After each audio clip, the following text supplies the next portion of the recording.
Strictly Hopeful has joined us now. I mean, you looked tremendous on that, I've got to say. I cannot wait to watch this. Christmas Day, 4:40, BBC One. What made you sign up, Danny? I was driving in my car, and my friend next to me, when they phoned, was like, you've got to do it. You love dancing, go show out. Because normally it's like, you've got to come out yourself, and it's a bit intimidating. But when she said it, I was like, yeah, let's go do it. And I had the best time. It was awesome. Are you a bit of a groover anyway? You quite good at dancing? I've always enjoyed dancing. Have you? Always, yeah. Right. I gotta say, right, and I've known Danny since he was about 14, 15 years old when he played for Wasps and he was coming through. Like, one of the most exciting stars in the world of rugby, UV. And I don't know how much rugby you follow. But on the pitch, your movement, Danny, you're always a very special kind of mover. So I am not surprised you're doing this. Also, likes to get the guns out, likes to get the biceps. Oh, well, we've seen that. We've just... You know what I mean? That was uncomfortable for me, that No, bit. it wasn't. Wearing a waistcoat on live TV. Love it. It was... I had to get out of myself for that. I had to get over myself for that one. It was fun. I saw him taking it home, so I don't think so. You really did. How's he been to dance with? I mean, he's like a superhuman. He does everything for 100%. So he committed to that, even though it's a completely different thing than rugby. He did his well, and we had such a good time together at the rehearsal. As you can see, we were grooving and jamming. He has his own way of, you know, doing things, and he always wants to put Danny into everything.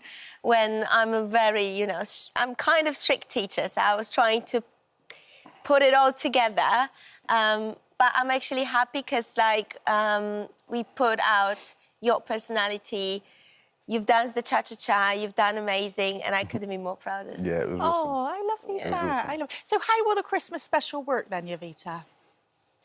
So, you know, we come on the show. We have only a few days of rehearsals. We have 4 days of rehearsals. So it's quite intense because, like, normally we have a little bit more for the first episode for the main show. In this one, it's literally, OK, this is it. You're going to dance, perform. That's all. And... but with Danny, we've met first day, we finished the routine, we did tricks and lifts. Like, he trusted me, so so everything just went smoothly. And then we were just polishing and polishing the arm, the foot, the leg. Yeah, he was doing shopping with the footwork. She was strict. She was a strict taskmaster. A bit. But, you know, we have a result. We have a result. You're a former athlete, you're a former rugby player, pro rugby. Well, you're still a rugby player, actually. If anyone wants to sign... you know, an out half, he's available. You take it as seriously as you took rugby, I take it, right? Well, I engaged fully in it, but I had a really good time. Like, taking it serious doesn't necessarily mean you have to be, like, really focused and try really hard. We had so much fun doing it, but my engagement was fully involved in the moment, and it was honestly so much fun. Do you look at him and think he was too pretty to play rugby, Josie? When you Yeah. Do you think, you know? But he was really good. He was such a good player. Really good. He was such a good player. There you are. There you go. I mean, my word. How many times did you play for England, Danny? 16. 16. Yeah. It's an all hall, my word. Do you miss playing in front of big stadiums like that? And how did this fill that space for you? I don't miss it. I really enjoyed my time doing it, and it was beautiful. But now I get the opportunity to do amazing new things, like learning to dance and with a professional dancer who was an extremely good coach. When you see someone who is a genius or an expert at what they do, but then they can get across and teach and coach someone, that takes real humility and understanding of self, and it was really, really good. You know, getting to do things like that and pick up new skills is what life's about. Yeah. And Jovita, I mean, you've lifted the Glitter Ball trophy already, haven't you? In 2022, you actually won. So did you feel the pressure to have another win with Mr. Danny Cipriani? Not really, because every journey is different. Everyone has different, you know, expectation from the show, and I come to every celebrity differently because their abilities are different, their needs are different, their story is different. So I would never compare them to each other. And yes, I did lift the glitter ball with Hamza, but the next story is another chapter. With Danny, it's completely another chapter, and I would never, ever compare them both. Yeah. I love the fact that you won because you were very new to the show as well, weren't you? Yes. So that was your first Strictly? So yeah, my first year with Celebrity Partner. And you won it? Lucky, yeah. And do you think that's because you're so strict? She's not she's good. strict. She's No, not too let's strict. not She get has it a lot of fun wrong. with it. But like, Let's if not you're not get it pointing your wrong. finger, she'll let you know. If your toe isn't in the right position, she will I let like you the know. execution. We need to execute things. Yeah, And if execution. I see that you're capable of doing it, I would push you to... See how her face changes? She's I like, love it. And I will push He knows. you. Yeah. He knows. just knows straight He away. knows. When I turn it, he's like... You want okay. a partner like that because, you know, you've got the perfectionist in you. You need a partner like that to go, you know, the competition's tough. You need that perfection. Yeah, I mean, whatever the expectation is, again, like if you just come and, you know, you want to enjoy and have fun, it's different. If you actually want to learn how to dance, it's different. So I think me and Danny, we actually combine two things because he really wanted to learn how to dance, like properly, but also we had so much fun and we put into our routine Danny's moves. So how open I was to put in the choreography your steps. She let me put a little bit There of you stuff go. Did you use this steely look much from the book? didn't. Did you use I the didn't. all Actually- ice look? I actually just said, I wish I was smiling more on that front cover. Also, he was like, yeah, he didn't look at me. The last tip before we danced, I was like, now lift your face and just look at me and into camera. Did the performance surprise you? Very much. There you go. We're good then. That's fine. Have you read this book and did it surprise you? It's my The stories? Christmas gift, and Really? I'm gonna read it through Christmas when I go on holidays by myself. Good. With Danny. Danny, there's a lot in here. You revealed an awful lot, Yeah. and I know created a bit of a stir. Any bits of it you regret talking about? How's life been since then? No, 'Cause not- you fully laid everything bare, didn't you? Yeah, but I never spoke negatively or ill about anyone. The way that the tabloids decided to take snippets and create their own stories is a completely separate incident. When you read the book, you realise I only speak from my experience of what I felt like in certain scenarios because that's all I can really address. I've got nothing but love for people in my life that I've been with or coaches that have perceivably done me wrong. I send them love when I meditate at night because that's how I feel, because if I leave it there, I can be fully here right now. And Danny, I was in the jungle and Yeah. I was expecting you to walk in any minute because you were so rumoured to go in. What happened? I just felt like doing the two-step, to be honest. Is A that little what it bit was? of cha-cha-cha, yeah. It was that or eating some bugs. They had Farage for the There shower you go, scenes. They- yeah. you know, You had hey, Farage. what's the competition like then? For Strictly the Go Christmas on. special. It's Who's in? amazing. Go on. Can I just say, though, no one competed against each other. Yeah. We all picked each other up, and in doing so, I think you'll see 6 completely individual dancers. They were all so beautiful. Sally, Jay, Tilly, Dan, Keisha, everyone came out and just completely showed out. All the dancers were amazing. You can see why the show's such a success. From the inside out, everyone is beautiful on that show, and that's why it does so well. Oh, well said, Lovely. Danny. Thanks And that's so due much. to air at 4:40 on Christmas Day, so you've got something to Looking look forward forward to. Lovely to have you on the sofa with us. Thank Cheers, you thank very you for having much. me. Good to much. see you both. Thank you. Best of luck. Happy Yeah. Christmas. Happy Christmas. And just in case he doesn't give you a free copy, Yeah, there you go. Thank you very much. There you go. he might even sign it for you. Well done, you. I will. Thanks, I Danny. will. Thanks so much. Now.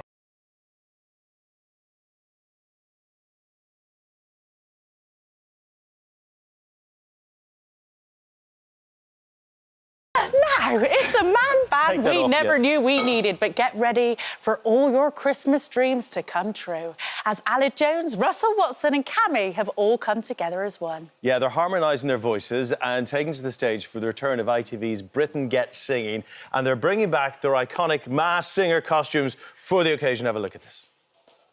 It's Traffic Cone, Ghost and Cockroach from The Masked Singer.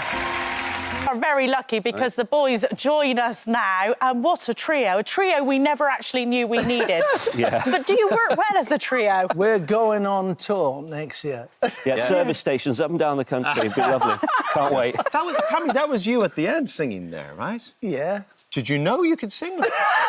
Nobody did. I've only had 2 Christmas albums, but nobody knows I can sing, especially when I'm next to these two. These two are amazing. I was so are you. lucky to sing with them, but I've ruined their careers now. That's it. So basically, He's the we got... poster boy of the trio. Right, I thought so. So we got you for the looks and then you for your voices. Is that what you're trying to say? Thanks, nice talking to you this morning. Anyway, happy Christmas, yeah?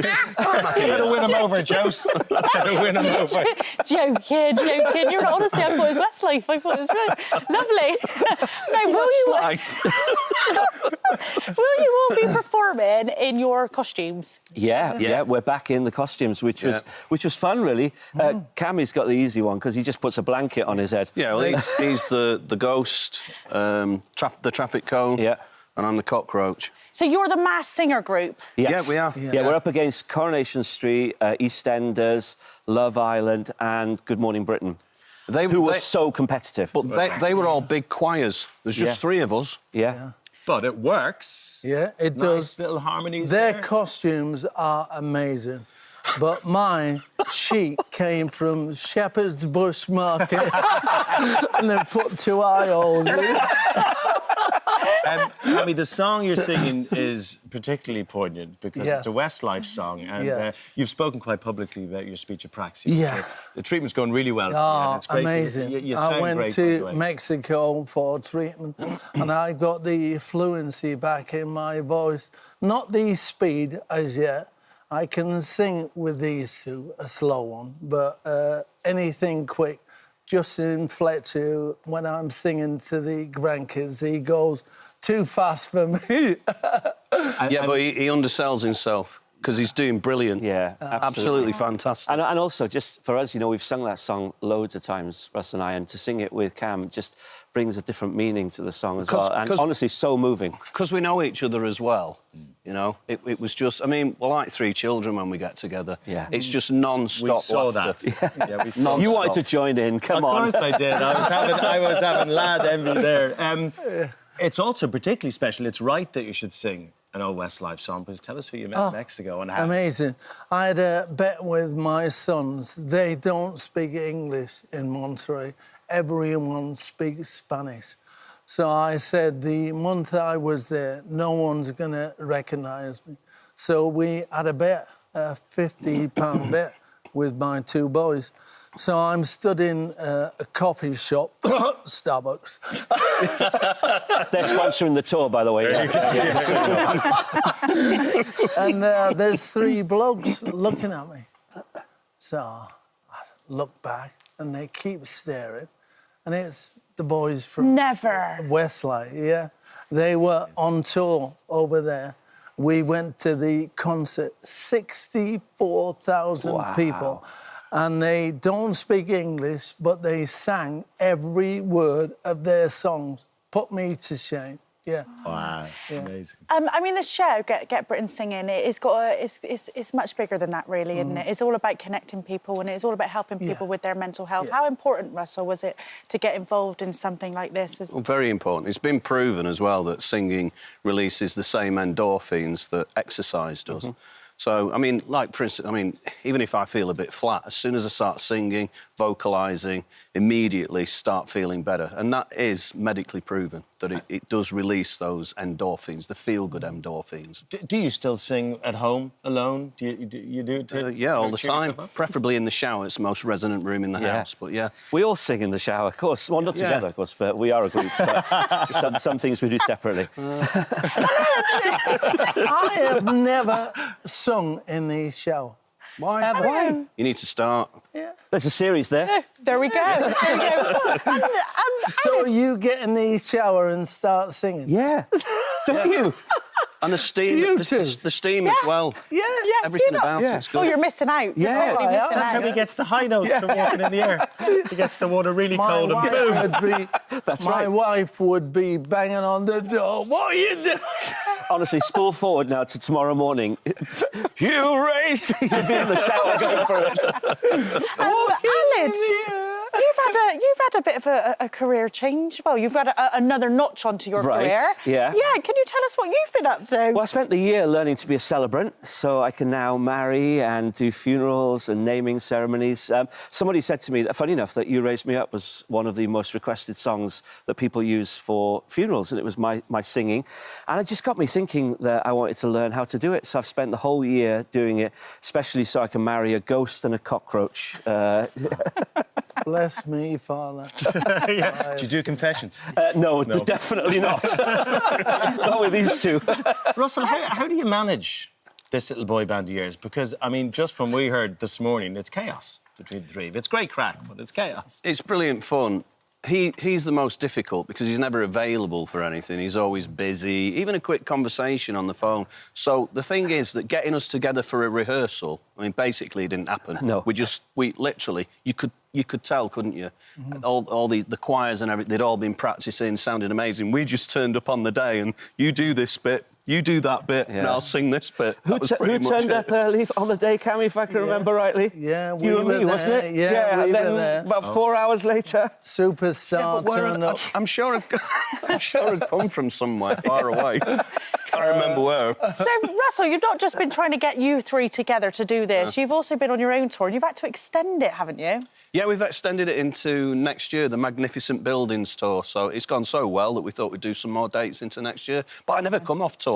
You know, people say to me, when does a tour finish? Like you. We never stop touring, do we? We like getting out there. Yeah, we're in theatres all the time. Do you still sing Walking in the Air? Yeah, I do. Yeah, We've especially done it at as a Christmas. duet. We've done it as a duet together. Yeah. I'm the only person outside himself that's ever sung it with him. A trio next year. There you go, Gary. Oh, There he you doesn't go. miss a trick. If you say it on telly, it has to happen, Cammy. That's the rule, my Of friend. course it does. That'd be awesome. It'd be an honour to sing with Cammy, if I get his name right. I mean, what's it like when it's not... Because it's a boy soprano song, right? What's it like when it's sung... Well, it's I'm actually... trying to tease you into basically giving us... Well, no. You can part of it. actually... the guy who wrote it, Howard Blake, actually did a duet where I could sing as a man with my boy voice as well. So that's what I do when I'm on tour. But do a bit now in your Go man on, voice. give us a bit now. Go on. we're walking in the air. Yeah, it's not the same, is it? Look at this one's face. She was like... Don't be too shocked. You're all right. Listen to this. Have you got it, Cammy? You got it? No, that's once only. I've got a video of him dressed as an elf. Last week, he sent it to me when you were delivering toys, and he was singing along with Walking in the Air in the high voice. Sounded lovely. I bet. You're on tour as well? Yeah, next year, largest tour I've ever done, 77 dates. But it's a bit different. I'm just singing 6 songs. The rest of the time, it's stories and photos and videos. Couple of marriages. Couple of marriages. Maybe, why not? Funerals. Why not? I saw an interesting interview recently, actually, Alan, where you're talking about, you know, growing into your new voice now, and you're at a new stage now where your voice is a different voice to the one of old. And it's still changing. Remember, when my voice broke really late, someone said, you know, you won't be fully mature till your 40s, mid-40s. And I actually feel in the last 5 years it's changed a lot. And it's changed a lot in the last kind of year, 2 years as well. Still a beautiful noise. I mean, thank you. It's kind of like a light baritone. Well, we've toured together now 2 or 3 times. We've released 3 albums together as well. Yeah. So, and we're still talking. Isn't that amazing? I've known it for About the 4th one, yeah. 20... Cammy also does 24 PR. years now. 24 years you've been touring. 24 years. 99 was the first time we met. Long Well, time I'll tell ago. you what, you three are the trio that I honestly never knew I needed. It's been an absolute delight thank to have you you. here today. It's been lovely being here. What TV needs to do is to get you 3 on a road trip. Oh, Honestly, yes. you have a great energy. I'd watch that. I wouldn't watch all of it. I'd watch bits of it. You'd watch the first episode anyway.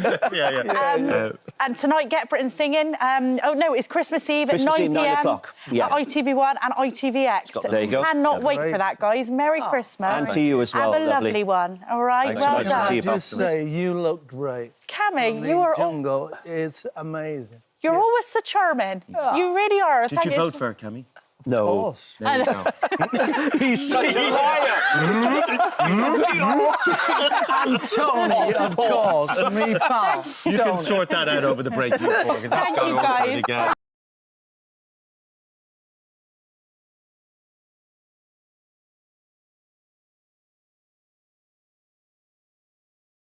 Ellie and Vito aren't the only winners we have in the studio today, because obviously we have our Queen of the Jungle, but also we have this year's I'm a Celebrity winner, Sam Thompson. He's here as well. He's fresh and full of life, Joes. Before we chat to him, let's take a look at why you voted him King of the Jungle 2023. Cause every minute's like an hour, every hour's like a day, every day lasts forever, so what am I supposed to do? I feel like I'm in a dream. Oh my God! Didn't even know I was scared of heights. Wow! Yes! Oh my God! He's looking right at me. Yes! Come on! Hey, we're doing it. Oh yes, I feel that. Yeah. Keeping you, giving some more, unsolicited hugs. I think Tony secretly likes it. Don't even think about that. That's a step too far. Yeah, mosquito, swear on my life. Bear a minute! Oh, Touch my belly. No. And the one and only Sam Thompson joins us now. And Sam, are you covered in bruises? Because surely you've fallen from heaven this No, morning. Josie, come on! Do you know, your hair is so radiant that Apollo himself must have come down his chariot on a new spring day in a dewy meadow. Have you been drinking holy water? Because, my goodness, you are blessed. Your eyes are so blue that Poseidon himself... I've got nothing left. I didn't know where I was going. We would play this for hours in the jungle. Well, have I hours and just eaten hours. raw onions? Because I got reflux listening to this stuff. Give me a break. Yeah, it got us by, and every time I was feeling a bit low, I'd go over to Sam, and he would charm me, and then I was like feeling great again. You had the most wonderful energy in there, both of you did, and I was watching from home and watching the friendships develop. But Sam, you connected with and there was a lot of different characters in there, but you connected with them all in your own way, which was a really difficult thing to do and really, really impressive. And the positivity you brought was just outstanding. That's incredibly kind of you, mate. It's very easy to be happy in there. I feel like when there's so many different eclectic people in there, and I felt like a bit of a competition with it, you know, and you're just sat there and it's amazing because you go, none of these people can leave, so I get to sort of go to every single one of them and we get to make our own fun because you've obviously got a lot of time in there and it's a dream. I loved every second of it.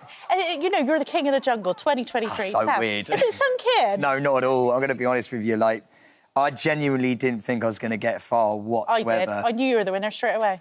Why didn't you tell me? I did. I had no idea. Yeah. Mate, I thought...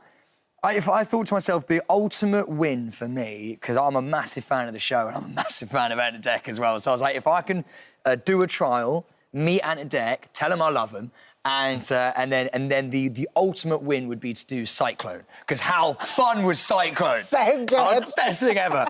and Nigel hanging on to his stars. the guy getting sprayed. It was so good.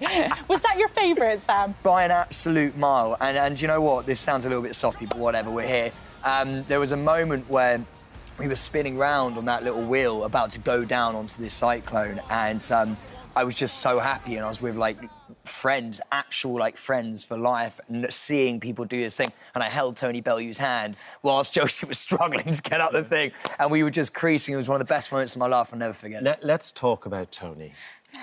OK. OK, cue romantic music. But because it was really interesting, because I thought maybe he was going to thump you initially when he met you. So did I. Yeah, did you? But to see it grow and to see the relationship grow and him just really kind of becoming a close pal of yours, it was great to see. Do you know what, mate? It's one of those things where, as Josie said, you know, there's a lot of time in there as well, and so you get to speak and meet to so many people. But I'm a massive boxing fan. And so, well, that's me just pushing. That was when I thought I was quite close to the end, actually. You did a little swipe on me there. But he also so quick, 6'4". You wouldn't believe the speed of his hands. He's quick. But I'm a massive fan of his anyway before he came in. And then he has this, like, tough outer shell, which, you know, I think has got him through so much of, you know, his fights and, you know, the job that he does. He is the most lovely soul that you could ever find. Josie can attest to this as well. I can vouch for that. And he's the sweetest person. He's got this gooey... He'd hate me saying this. He's got this gooey centre, this little underbelly that you just want to hug and squeeze. And he's just the nicest guy. And he's sent me a couple of voice notes as well since we've been out here.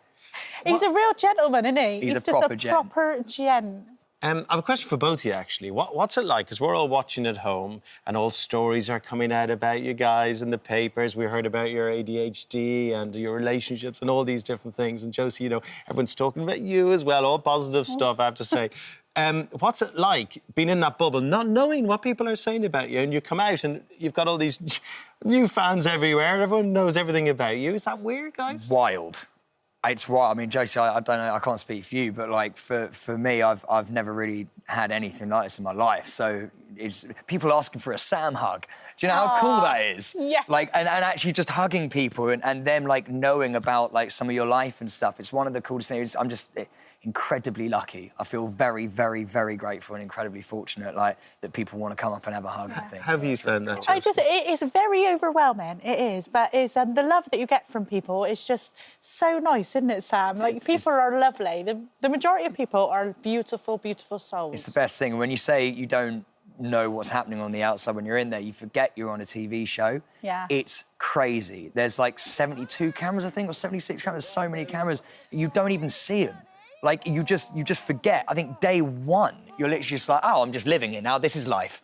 And then you come out and you forget that people have watched it. And it's a really, really weird experience. And yeah, it's crazy. Sam, I've got to ask, what was it like being reunited with Zara? Oh, mate, it was so... Do you know, I didn't even think she was going to be there. I know you said. I remember you saying. Because she had all these Strictly rehearsals because they were doing the Christmas special, so I genuinely thought I was just going to do a backdoor exit, get in a cab and just sort of go home, turn the PlayStation on. And she was there with balloons and everything at the airport. It was one of the most amazing moments. I was so grateful. And, I mean, I wake up most mornings thinking how lucky I am, but in that one moment, I was like, wow, like, that is the sweetest thing. I think she might have even got in a bit of trouble, actually, from her show turning up. What was it like going in there knowing you had ADHD, no one else did, and knowing you wouldn't be able to hide it over the course of the show? You had to expose yourself like that. Yeah, I mean, for sure. It's one of those things. Do you know what? I didn't even know, as we just said, I didn't even know any of these things were going to get shown. I think it was Marvin. You, Josie, you were there as well. Just asked me, like, about it, and I never want to sort of, like, impose what's... I'm a very lucky person in my life, so I never want to impose, like, what I've got on other people. But it was like everyone in there was so intrigued by it, and I thought that was so awesome. Yeah. And so, yeah, we just started talking about ADHD and stuff, but I did think before I went in, like, since I've had my diagnosis, I'm a lot more aware of, you know, energy, and other people aren't maybe the same as me, and that's not, like, mine or their fault or anything like that. If people need to take a moment to themselves, that's fine. So, yeah, it was... I think you helped a lot of people, Sam. You really did. Sam, you have, and thank you. You are our king of the jungle. Thank you, Sam Thompson. Thank you so much. Yeah.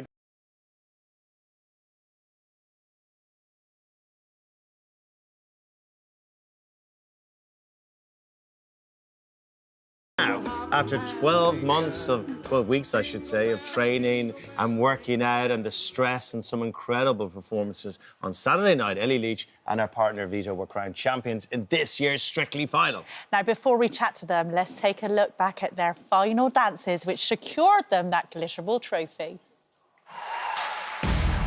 Introduce you.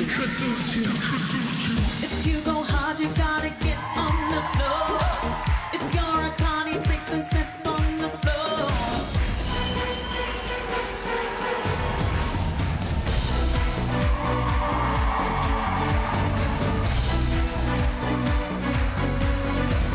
If this is just a beginning, my life is gonna be. The Strictly Come Dancing champions 2023 are Ellie and Vito!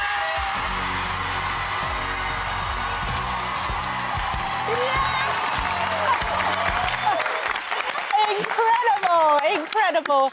And thank you so much for joining us on the sofa. Oh, I mean, thank you for having us. We've just seen all those incredible dances, and when I say incredible, the chemistry between you two is absolutely insane. Which was your favourite?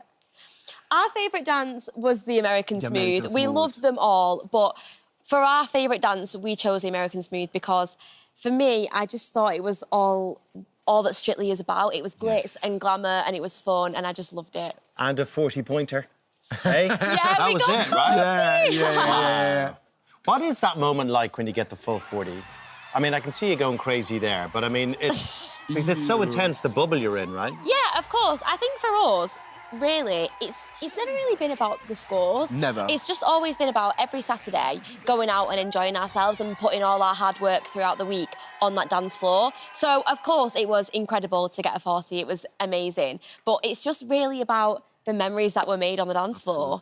So you've really, really enjoyed it. It was all about just having a really good time. Yeah. always the time, always enjoyed the present. We always were very, focused on the moments. And let's enjoy every single day, every single moment. And we did, no? Yeah, we did. We just had the most fun. And Vito, I mean, last year you were in the final. So this year, did you think maybe I got a chance of actually winning this? Honestly, no, because I we never put expectation, and not to myself first. And also we said, like, we don't not put expectation. Let's just leave everything and take everything as it's come, no? So, of course, I've been in the final, but it was a completely different journey, Right. They're also different and beautiful. And I said, this year, we never didn't say the word final before to get to the final. We never used, okay, no, we want to win. Never, never, never. Because that is such a big family. And we said, all of us, if any of us win, all of us win together, So we were genuinely, just happy. Yeah, right. You got the trophy. Come on. Don't kid a kidder. No, obviously we're amazed and we're so grateful to have won. But it really could have been anyone. Everyone was so incredible. You know, it's interesting looking at the lineup at the end there. I mean, I have to say the standard was very, very high this year. Talk us through that moment, because it's made for TV. It's meant to be dramatic and scary, waiting to hear the results. Does that just feel like hours waiting to hear your names called out? Yeah, it really, really does. Especially on, like, the results show on Sunday when you're waiting for your names to be called to see if you're going to go through to the next week. But I think on the final, for me, like, I was just so happy to be there, and I just had the most amazing time performing in the final. So I really wasn't nervous. I just was like, all of us, we've worked so hard, and any of us are worthy winners. So yeah, I was just excited to kind of hear who it was going to be. You did have a little stumble. Not that I really noticed it. How did you feel during that? Was it scary? Yeah, we'd done that lift so many times, and it happened exactly how it was meant to happen. So I was meant to come down like that. I was meant to land like that. Right. But it's just that when I got to the top, I had a little bit of a wobble, which obviously there's lights and there's people everywhere. And, I'm not a dancer. I'm not a gymnast. I was stood on his shoulders, literally stood on his shoulders. And 12 weeks ago, I never would have expected to do I actually thought it was meant to be like that. I didn't know it's about how you saved it, and we can, go wrong. And I said mistakes makes us human, but it's how you stand up every single time, You literally were on my shoulder, I know. And I said, don't worry, just go for it. I will take you, I will catch you. Anyway, I liked it. It was like any Christmas party when someone's trying to do the dirty dancing move. You got a little bit of a wobble going on. I can relate. It's so intense in there, and I've lucky enough to be in long and see how you all do it. And you're in that bubble. You're training so much. How do you just suddenly stop? I mean, what do you do? I don't know how I'm going to feel. I really don't. This morning I woke up and I was like, oh, we've not got training anymore. It was like a really... Don't worry, I'm going to video call you. We can make a warm-up, like all family. I'm trying to have a break over Christmas and he'll be ringing me. Do you want to warm up now? We'll do a few... We can make a group warm-up, a group rehearsal, I have a dog at home in Naples. You have a dog. We can make a warm-up for the dogs. Yeah, okay, we can synchronize, you know what I mean? We don't really stop now. We keep dancing. Yeah. Guys, I got to ask, because the chemistry between you is magic, all right? We've seen you on that dance floor, and it was so beautiful to watch. Is there any romance between you guys? Is the rumours true or not? Honestly, we've just been having the most amazing time dancing, and we've built a really strong bond and a friendship that will last forever. Lovely. I wanted to say the word. I like that word. Oh, wait, bond. You wanted to say... We had a beautiful bond, a good bond. When you see a person and you connect, with a person straight away. I'm a very first impression person, And when we met, straight away, we had that feeling that we know each other since, long. Literally. Yeah, the first time. And you just, you choose the people. And I'm so lucky to have you in my life, because honestly, it's... 100% a romance. Yeah. 100%. No! Come on. No. Let's see it. Come on. You're lucky they got each other. When you got that special bond, you got that magic. Of course, and we've been through so much together. We've spent every day together for the past 3 months. So, yeah, we're really, really lucky to just have that bond that we've got, and we'll be friends for life. And Vito, you'll be heading back to Napoli for Christmas? I go to Napoli. I'm going to eat so much mozzarella, and I cannot wait. I'm so jealous. My grandmother said, already, the menu is so full. We eat lunch, half lunch, half dinner, in the dinner, during the night, in the morning. We don't stop eat the whole time. I mean, I'm going to video call you so you can appreciate also. What, so I can be jealous of everything that you're eating? No, but you also eat all the, the gravy. I will also be eating a lot. Yeah, Karen, her mom, does the best gravy ever, with the mashed potato. I mean, it'll be a feast over Christmas. Yeah. Yeah. And do you know what? Congratulations, Ellie, because you are the youngest ever winner on Strictly, 22 years old. Yeah. To have done that is absolutely incredible. So I didn't realise. My mum literally told me yesterday. She was like, you know that you're the youngest person. I was like, I didn't realise. Yeah. Well done. Well done. Thank And you you've been so much. brilliant and so lovely every you. time you come into us. Thank you very, very much. Thank you very much. And have a lovely Christmas back at home. you. All right. Thank you. Thank you. Cheerio. Now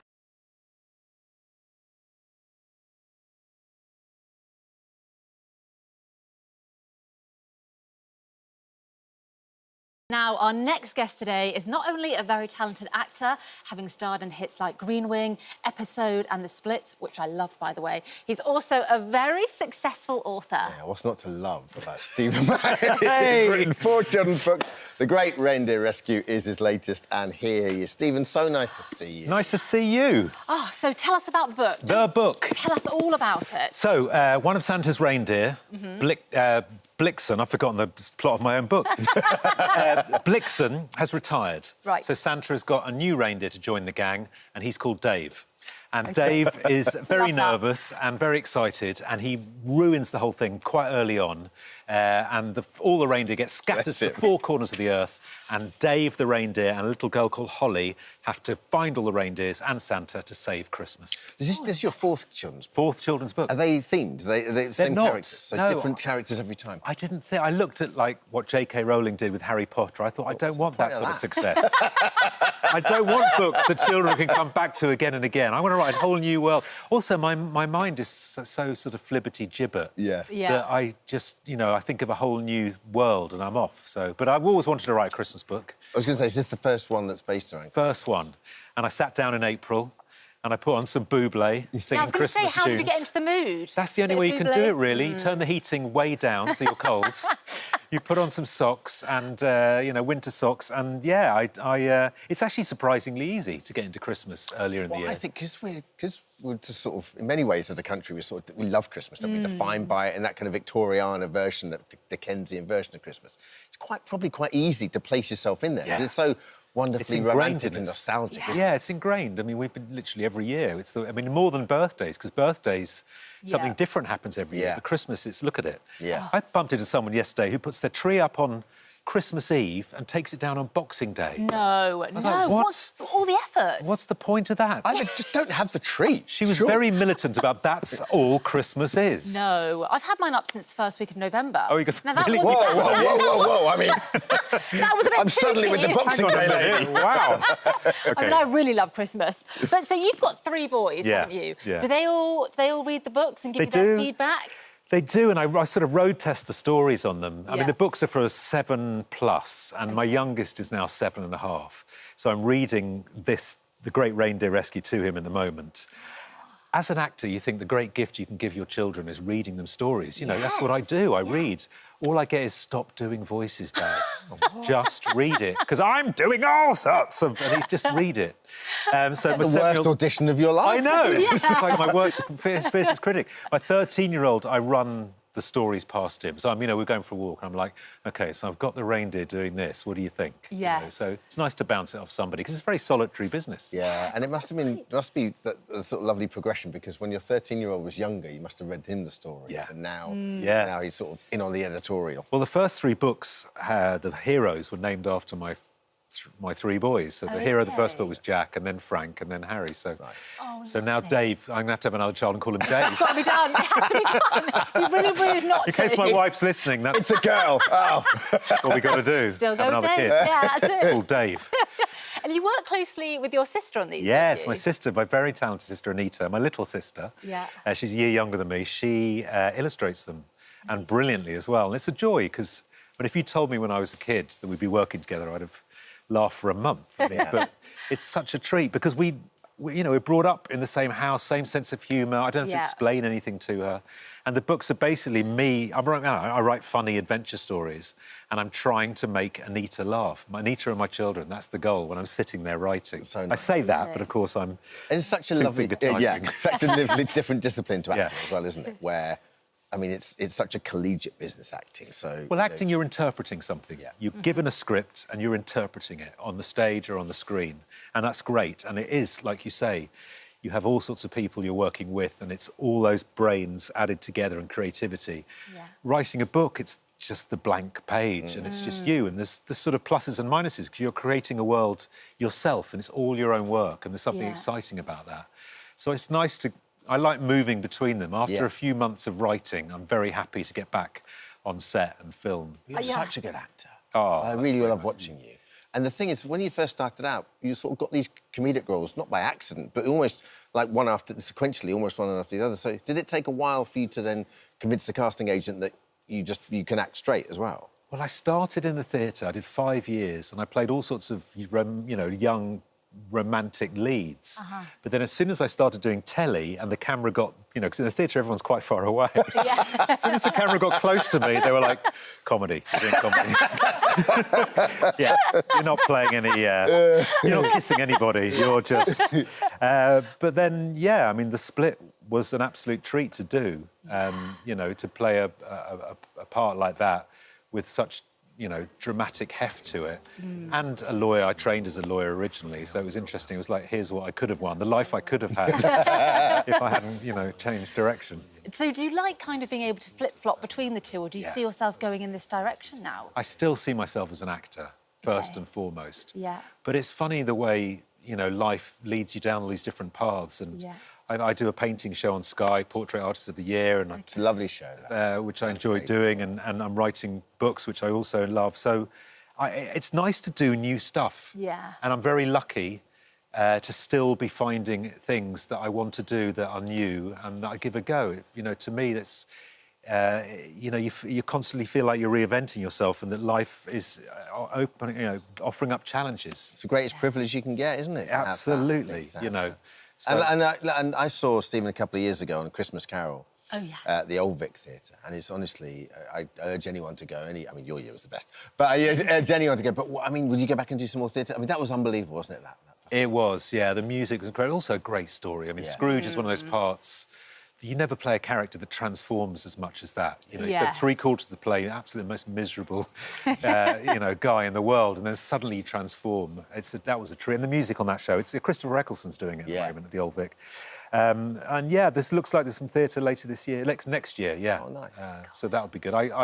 That live interaction is important. Yeah. And there's a sense of occasion going out and to do a play every evening. Yeah. Must be amazing. Best of luck with it, my friend. Thank you very much. Again. Thank you. The Great Rain Rescue, Stephen Mangan is out now. Thank you. Thank you.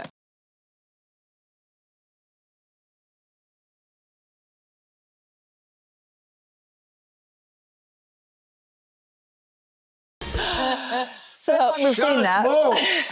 More to get tonight, 9 o'clock. And tomorrow night, 9 o'clock. There we go, got that in. Yes, 9 o'clock tonight. Yes, tonight and tomorrow night. And tomorrow night. And tomorrow night, yes. So, did you jump at the chance to do this? Or did it take a little bit of convincing? Jump at the chance? I mean, you all look very jolly there, but obviously, we were very it's jolly not easy. there. Yes, no, we didn't jump at it. The thing is, you did it for a reason, and that comes out, you'll see that. Of course, which is very upsetting, and the emotion is high, but the fun is, isn't it? Just amazing what we did. And we laughed a lot. That was... And it was all part of us getting that out, do you know what I mean? Because every time we had to speak about... My brother died of a brain cancer, brain tumour, and so the cancer is very much still here a couple of years later. So, but in my real life, I've put it here. Yeah. It's back here. But on that show, we had to talk about it every day. And that hurt a lot. So that was the pain. But the laughter and the silliness counteracted it, didn't it? Yeah, I had a moment when I walked into the first rehearsal hall and I looked around and then we sort of discussed what we were going to do, and I did think to myself, what am I doing? I've made a huge mistake. And I say no to a lot of these kinds of shows. I was like, what have I done? And then after the end of the first rehearsal, and once we were into our first experience, what they do really cleverly is they chuck you in at the deep end and you do things together to build your yes, sort of... we did. You did lots of team bonding and building. What did we do? What did we do? We swam, we did cold water swimming. No, I didn't. You didn't. I did with you the painting. The body casting. The body casting, yeah. So all sorts of stuff to make us feel comfortable being naked with each other, first of all. And then also to try and eke out who's good at this and who's good at that and how can we support each other with our different weaknesses and strengths, and all the rest of it. And as Sherry says, the whole point of this show is to raise awareness. We all have a different cancer story. I had breast cancer. I was diagnosed 2.5 years ago. Your brother sadly passed away from breast cancer. Everybody has a deeply personal story, and that's why they're doing it. And actually, that became so obvious very quickly when we were sharing our experiences and helping each other as well. Vanessa, who takes part from Dancing on Ice, she lost her father, but she has such a fantastic attitude and a lovely story to share about how her father prolonged his life for 7 years, actually, as well, after his diagnosis. And we had Ashley Kane, which is, do you know Ashley Kane? That destroyed me completely because of an 8-month-old baby is like, you wouldn't ever get over that. And he didn't. So And what he hasn't. did, no, he hasn't. No. But they're having another baby, aren't they? So, but he jumped from planes. He walked up every mountain, and he said, I can't do it. And he has this silly beard, and he said, I know you hate my beard. I went. And he said, but my baby, it's the last thing my baby did was hold on to my beard. And she said, I can never now get rid of it. Sure. Yeah. And so the stories are beautiful, beautiful stories. And I think that's the thing, it touches everyone. Everyone has... 1 in 2 of us will face a cancer diagnosis in our lifetime. That's the big thing about this programme. It's to build awareness about health and prevention and screening. And I read, when I was reading, 1 in 4 cancers are preventable, which I had no idea of. Yeah, 40% of cancers are preventable, and that's 40%, is it? That's my that's really sort of my messaging that I talk a lot about throughout the 2 shows. Not because I'm shaming people and blaming people for a cancer diagnosis, because it's devastating, and I'm not saying every cancer diagnosis it's your fault, and that we can also guarantee that we won't get cancer. Yeah. But there are certain things. For example, if you have type 2 diabetes, you're twice as likely to get liver or pancreatic cancer. And you're also much more likely to get other cancers like bladder and breast cancer as well. So there are other chronic illnesses that are on the rise, unfortunately, around the world. Globally, in the Western population, we are overfed and undernourished. Nutritionally, we're eating in a way that we haven't done before. We're putting our bodies through so much more that we haven't done before. Artificial lighting, not being outside, not walking enough, maybe not doing the exercise, maybe having a few too many burgers in the week, or the fast foods. And again, I'm not saying this gives you cancer, but over a lifetime, these bad habits and this new modern lifestyle that we've embarked on is having an impact on our health. It is, and the one thing I wanted to say was that grieving is the hardest thing. Yeah. And people don't know how to... I don't know, for a couple of years now, I just cry all the time. But you have to help somebody. You have to teach them how to grieve and how to miss somebody and know they have gone, but, it's just having those memories and being able to know how to grieve is one of the hardest things in the world. Well, the thing is, what you've done is what everyone I know, myself included, has been, which is you box it. And you put it there, and you go, never how am I going to again? get through the next 6, whatever months? Yeah. And that's all you think about. And all you do is you bring it forward, and then you just cry. Yeah. And you think, no, listen, stop that. Yeah. We've got to find a way through this. Let's maybe not leave it at the back. Yeah. Maybe bring it here so you can share that with people. I mean, I try to, but I can't cope at all. I don't cope well at all. And I think this show I hope, out of this, the brain tumour charity is so wonderful, and I'm hoping that this will make people realise just how much it's needed, how much you should talk to people if you have any problems. I mean, no one knew my brother had a brain tumour for 9 months. Yeah. And then you find out. And that mental health aspect, the trauma of a cancer diagnosis or dealing with grief, that's something that's not spoken about very much as well. No, it is. Huge impact on our health. Thank you, because we could talk honestly for I know, it just goes on, doesn't it? It does. 9 p.m. tonight, Monday night, and tomorrow night. Well done, ITV1, ITVX. Thank you. Thank you, guys. Thank Thanks for giving us you. time.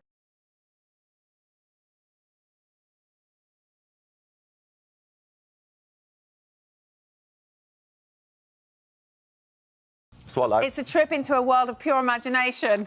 Oh, what you like? Sian Welby's won herself a golden ticket to meet the stars of Wonka. Chocolate, come on, chocolate.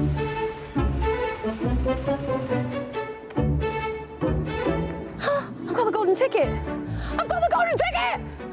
I get to interview the cast of Wonka. Oh my God, let's go! I've actually got the golden ticket. It's a real golden ticket. I've got the golden ticket. I'm here. Yes, this is it. Guys, I got the golden ticket. There it I got is. the golden Wow. ticket, which means I get to interview you if that's okay. Okay. Yes. Sure. Fabulous. You can't get a shop without selling chocolate, and you can't sell chocolate without a shop. No daydreaming. What are we gonna do, Willie? I absolutely love the movie. It's proper Christmas magic. It's something for the whole family. For those excited to get to the cinema and see this, what can they look forward to? A lot of joy, a lot of sincerity. Just a great holiday film, full of great laughs and Mr. Bean and Yeah, I mean, that's true. yeah, and a great origin story for this character we all love, Willy Wonka. I mean, it's a story from all of our childhood, isn't it? I have to ask though, guys, like there was sweets and chocolate obviously throughout the entire film. Yes. Did you ever get to eat any, and was any of it real?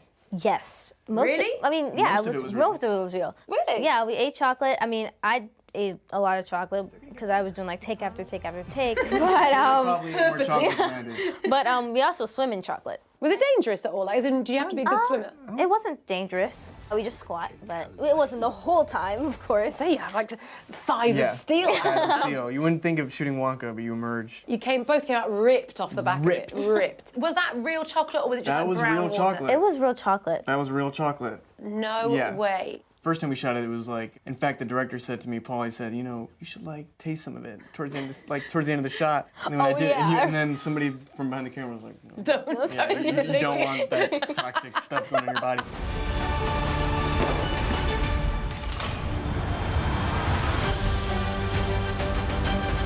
Timothy, for you, this is like an iconic role from your Right. childhood. Was it quite daunting taking on a part like that that's so recognisable? Yeah, exactly. I mean, my mom showed my sister and I the Gene Wilder version Yeah. growing up countless times. Was always sort of enthralled and terrified by that sequence on the boat through the tunnel. Yeah, you why know? was that so creepy? It was just fantastic. It's sort of like, you know, I think Roald Dahl sort of understood that even children want darker stories and darker elements. That's not this film. This film is really joyous. That's not a backtrack at all. This film is really like quite sincere. And this is the Willy Wonka before all his screws loose in his head, before he's totally lost his mind.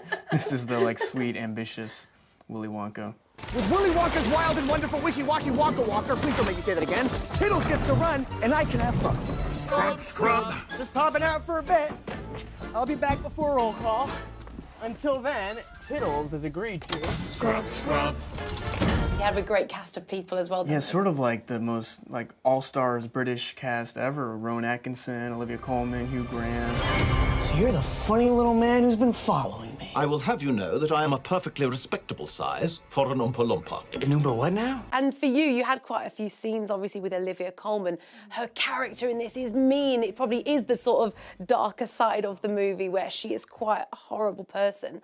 But in real life, what is it like working with her? She's just a sweet person. She's so sweet. I just like love working with her. She's such a great actress. She was like showing me pictures of her dog and her kids on set, and we were just sitting there. It was like confusing because she would like throw me into this thing and then be all mean to me when they say action, but then after they're like, oh my gosh, are you okay? Thank you, no, that'll do. And in the film, like, what was your favourite scene? Because there's so many cool moments. I love the scene with the cherry tree. Yes. That's in my the favorite shop? scene. Yes, yes. Yeah, that might be my favorite scene too. The song "A World of Your Own." It's just a beautiful song about staying. Yeah, it's when he gets his dream. Yeah. So like it's just the best part of the movie. What are you doing? I'm making chocolate, of course. How do you like it? Dark, white, nutty, absolutely insane. It's just weird. What's happening? Who wants a chocolate that makes you fly? We haven't got long left, so I thought, why not just cut straight to a silly game at the very end? I got some marshmallows, right? This is a Okay. classic game. I'm just going to shove a few of these in my mouth, see how many Wonka-related terms you can guess that I'm saying. Okay. You ready? Oh, okay. I'm going to put these in. Okay. I'm not going to put it in. Okay, ready? Here we go. Yeah. Oompa Loompa. Oompa Loompa. Mrs. Scrubbit. Mrs. Mrs. Scrubbit. Willy Wonka. Willy Wonka. Willy Wonka. Noodle. Noodle. Noodle. Slugworth. Slugworth. Larry Chuckle. Larry Chucklesworth. Wow. Okay. Kayla on fire. Because Because you said Prince Ali. Wait. I'm hearing Timothy, but maybe I'm wrong. Timothy. Chalamet. That was a stretch. That one was a stretch. I don't know how you got that, Kayla. That was amazing.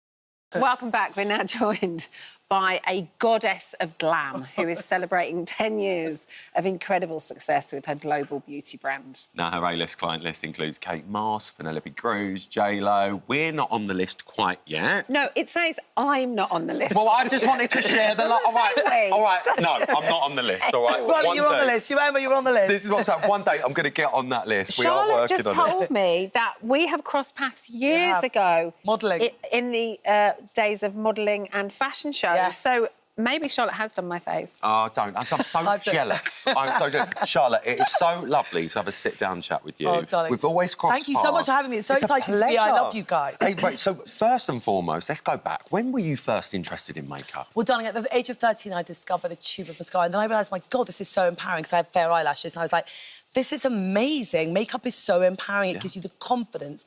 And anything in life that gives you confidence is amazing. So that's really kind of where it started. Then I went off to start working with Mary Greenwell, who I met, who was, you know, Princess Diana's makeup artist and the first supermodel hair and makeup artist, Linda, sort of Claudia, Naomi, all of that. Yeah, exactly, there she is with me.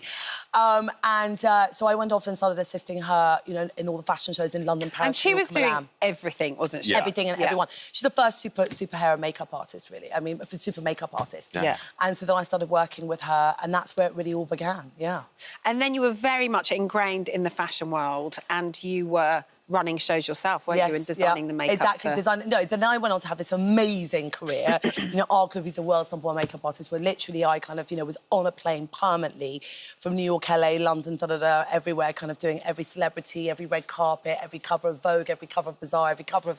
I mean, working become crazy. your world. Yeah, crazy kind of hours, but having a fabulous time in the fashion and creating a lot of trends. I created a lot of trends with, you know, people like Kate Moss, or, you know, many different things, you know, that we would create all of these trends, whether it's a feline flick or the kind of the cat eye or the kind of sculpted cheekbones. There's a lovely little pic of you and Kate there. Oh, right at the beginning, oh my God, You've been friends for... from not so crazy about for that a really long time, haven't you? You guys met years ago. We've been friends since I was 19. Yeah, since we were 19 years of age. Yeah, so that's obviously yesterday, darling. Babe, I was going to say it was last Tuesday. I mean, I'm wearing Charlotte Tilbury. I love that you're like, I am the #1 makeup artist in the world. Absolutely. I love that about you, and I love the fact that you're like, I am, and that's absolutely wonderful. But to get you here, you've obviously, you've got to have confidence in what you're doing, right? And you have done so much, and you've worked on so many shows and done so many magazines, because, as you've said, you've been around so much makeup and so much product. What was it that made you go, do you know what? I want to put something else in there as well, because there's a lot out there, isn't there? Absolutely, and it was an overcrowded space. Oh, it's the hardest market. As people would say, it was overcrowded. How are you doing a makeup brand? And I said, because actually, as an artist, I was really frustrated with a lot of the formulas out there. They kind of went patchy, they went blotchy, they kind of made people look, the powders made people look dustier and older. And I had worked as a creative director for a lot of luxury houses, so I knew, I worked with the scientists on really innovating, and I'm still today innovating a lot of amazing product. I'm putting a lot of skincare products into the makeup. And I saw this kind of gap in the market where people would say to me, oh, but you work on Jennifer Aniston or Penelope Cruz or whoever it is. And I, you know, came on, and I can never look like that. And actually, that really, I really wanted to democratise makeup, because I think everyone is gorgeous and everyone is beautiful. And everyone deserves to look and feel like the most beautiful versions of themselves. And celebrities just understand that. I see people when they sit in my chair, and that empowerment it gives them, that makeup, that confidence. And actually, we're all insecure as human beings. But if we can wake up in the morning and put a bit of makeup on and get rid of any tired bags. I mean, darling, you and I have been up since 5 a.m, you know, and it's Christmas and whatever, and going to parties, and you just sort of put on a bit of makeup and you can just banish all of that. And if you look good, you feel good. And that's the most important thing. What you have always done, I mean, and I want to say thank you, you've always been so inclusive with the brand. You know, guys, girls, trans, everyone is included in the Charlotte Tilbury umbrella. And you've finally been recognised, I think, as something that is so fantastic. The Special Recognition Award at the British Fashion Awards. Thank you. Well award, come on! How was that? I mean, everyone was there the other night. That was amazing. I mean, you know, the thing is, we do, obviously, Charlotte's always really known lots of celebrities. It's kind of gone viral, a lot of my brand, because you do a lot of these products and then you've got all the celebrities there, lots of them very kindly, because they love my products, wearing my products. Amal Clooney gave me my award, which was amazing. And, you know, Kate Moss was there and it was amazing. It's so humbling to be recognised for what you do when you've worked. It's well deserved, Charlotte. Well, I've worked very hard for it. You have. And I've created amazing products that really revolutionise women's lives. And, you know, in the middle of December when we're all exhausted, I'm like, don't worry, I've got a glow for you, darling. It's going to make you look like you've come back from a Every time you see Charlotte, she's like, pillow talk, pillow. She loves it. Listen, we can't have you here without seeing exactly what you do. Come on. So let's head on over. Darlings. Let's go and have a little look. We'll have a little toddle over here. So, Charlotte, what we doing? Hello, gorgeous. Demo. Oh, no. Right, well, let me just show you exactly how to give you a little bit of that glow. This is one of my beauty tricks. So you can just see, darling, look, face straight into the camera. Suki's already got half of her face done. Exactly, darling. And if we go, Suki, if you zoom into Suki, darling, gorgeous cameraman. There we go. Lovely there. And then go the other way. There's Suki without any makeup on once. It's beautiful before, but beautiful after. And you can really see, Suki, keep your head straight, sweetie. What I'm going to show you is how to get a kind of sculpt and lift and glow. So this is an easy one. I need a sculpt and a lift and a glow. So you go dot, and then blend. And this, literally, just can tap it in with your fingers and makes you look like you're dripping in candlelight, you smoothed out your pores, your fine lines, anything, and you just look absolutely kind of lit from within, as if you just come back from a health pump. Exactly, the light catches the cheekbone and gives you that lift and sculpting effect. Then you take this and you just put it down. This is with my celebrity trick. Down the centre of the nose, pop that on there, a little dot at the end, and that's a little nose lifting trick. Again, if you want to brighten up your eyes, you just put that in the inner corner of the eyes, and that just opens up the eyes, and that's really kind of, you know, people think that kind of, you know, having sort of wide apart eyes, and this is under the eyebrow, that little lift trick. That really kind of gives you a much kind of bigger, brighter eye. Shapes it, lifts it. Oh, you know all the tricks, sweetie, darling. Nothing past you. Don't wake up like this, I tell you. I know that you have a full face of Charlotte Tilbury. I love you, Ryland. I love you, Ryland. He might actually have more makeup than you. I mean, darling, I know. We were doing all the tips earlier, exactly. You had all my products out. We have suitcases of Charlotte Tilbury everywhere.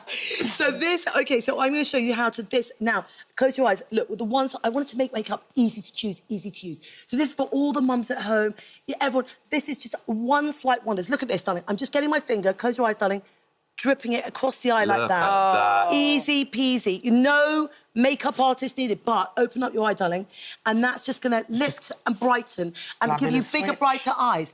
Exactly, like a snatch. Eye opened up. So all of these things, I wanted to, literally getting Hollywood supermodels, whatever, red carpet. It's for I've done everyone's makeup. It's for everyone. Democratising makeup, making it easy. Giving it, and even, you know, creams for the dads that are knackered. Own it! You know, exactly. Everybody needs it. Everybody needs it. Charlotte, we adore I mean, you. darling, a bit of red lippy, darling, who doesn't need that? Exactly, it's a little bit of electricity. Charlotte, you are an icon. Charlotte. You really are. Darling. Spritz. Darling. Get that airbrush Did you on. see this on Instagram? It went crazy. Babe, it always does. 16 hours with the people. They were, like, coming out, looking absolutely perfect, dunking themselves in swimming pools and water. I don't go anywhere without it. You know I don't. And then I'll have a spritz. Go on, let's have a little bit. Flawless. Set me up. There I am, I'm set. Flawless, darling. There you go. Gorgeous. Oh, come on. Oh, no, Charlotte, yeah, you've we got to have adore a bit. you. You'll look all day. Oh, it smells Thank you so much for Party all coming night, in. stay all day. We I love you guys. Thank you. Mwah. Don't leave it so You're heaven. long. No, I'll be back. Do you mind? Tomorrow, No, just darling. I'll be on the stay. You'll sofa. be I'm not all right. leaving. What happened? I'll be like Love elf on the Charlotte, shelf.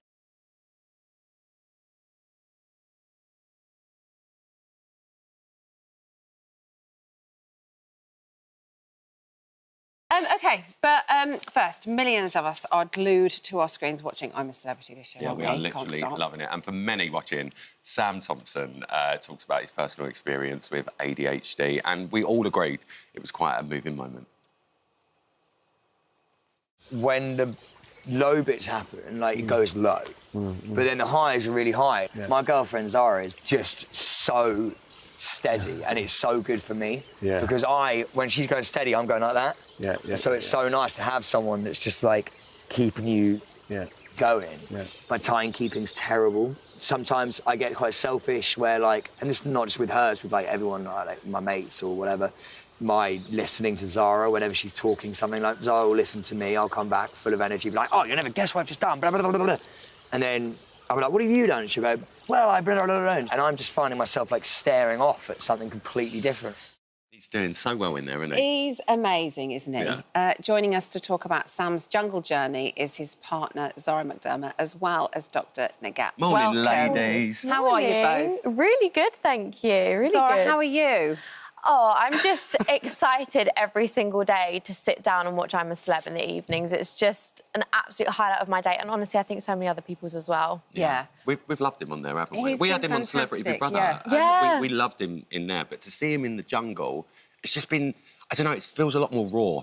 Yeah. I think he's grown a lot since Big Brother as well. And I think, you know, he's now 31. He's come such a long way in, like, personal growth. And I think seeing him open up about his ADHD has made everyone, especially all of his family and me, just so proud. Yeah. I think it's such a difficult thing to talk openly about because there's so many personal struggles that go alongside ADHD and a lot of kind of like self-confusion. You know, why am I not like someone else? You know, who looks at me and thinks, why can I not listen like you? You know, why do I not think like you sometimes? But there's so many beautiful things that come alongside ADHD, and I think that we've seen that in the jungle. And There's seen also his a lot of energy. stigma attached to it as well, isn't there? Which is why I think that chat that he had the other night with Josie and Marv was so nice. It was stunning. To kind of hear somebody talk about it so simply.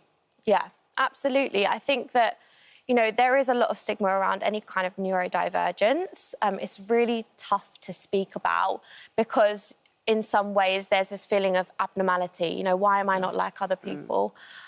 But really, I do think that it's such a beautiful thing as well. Yeah. It is. It's my husband also has ADHD, and I think it's probably, we didn't know then. He was only diagnosed a couple of years ago, but I think that's probably part of what drew me to him because he was so charismatic, and I think part of that is linked to ADHD because Sam is very much that way as well. Like, he seems to be such a charismatic person. Well, we were talking about this earlier. I mean, Sam was diagnosed later on. Only last year. This year. Matt was diagnosed later on in life. I want to bring Dr. Nigat in. It's lovely to see you, by the way. Hi.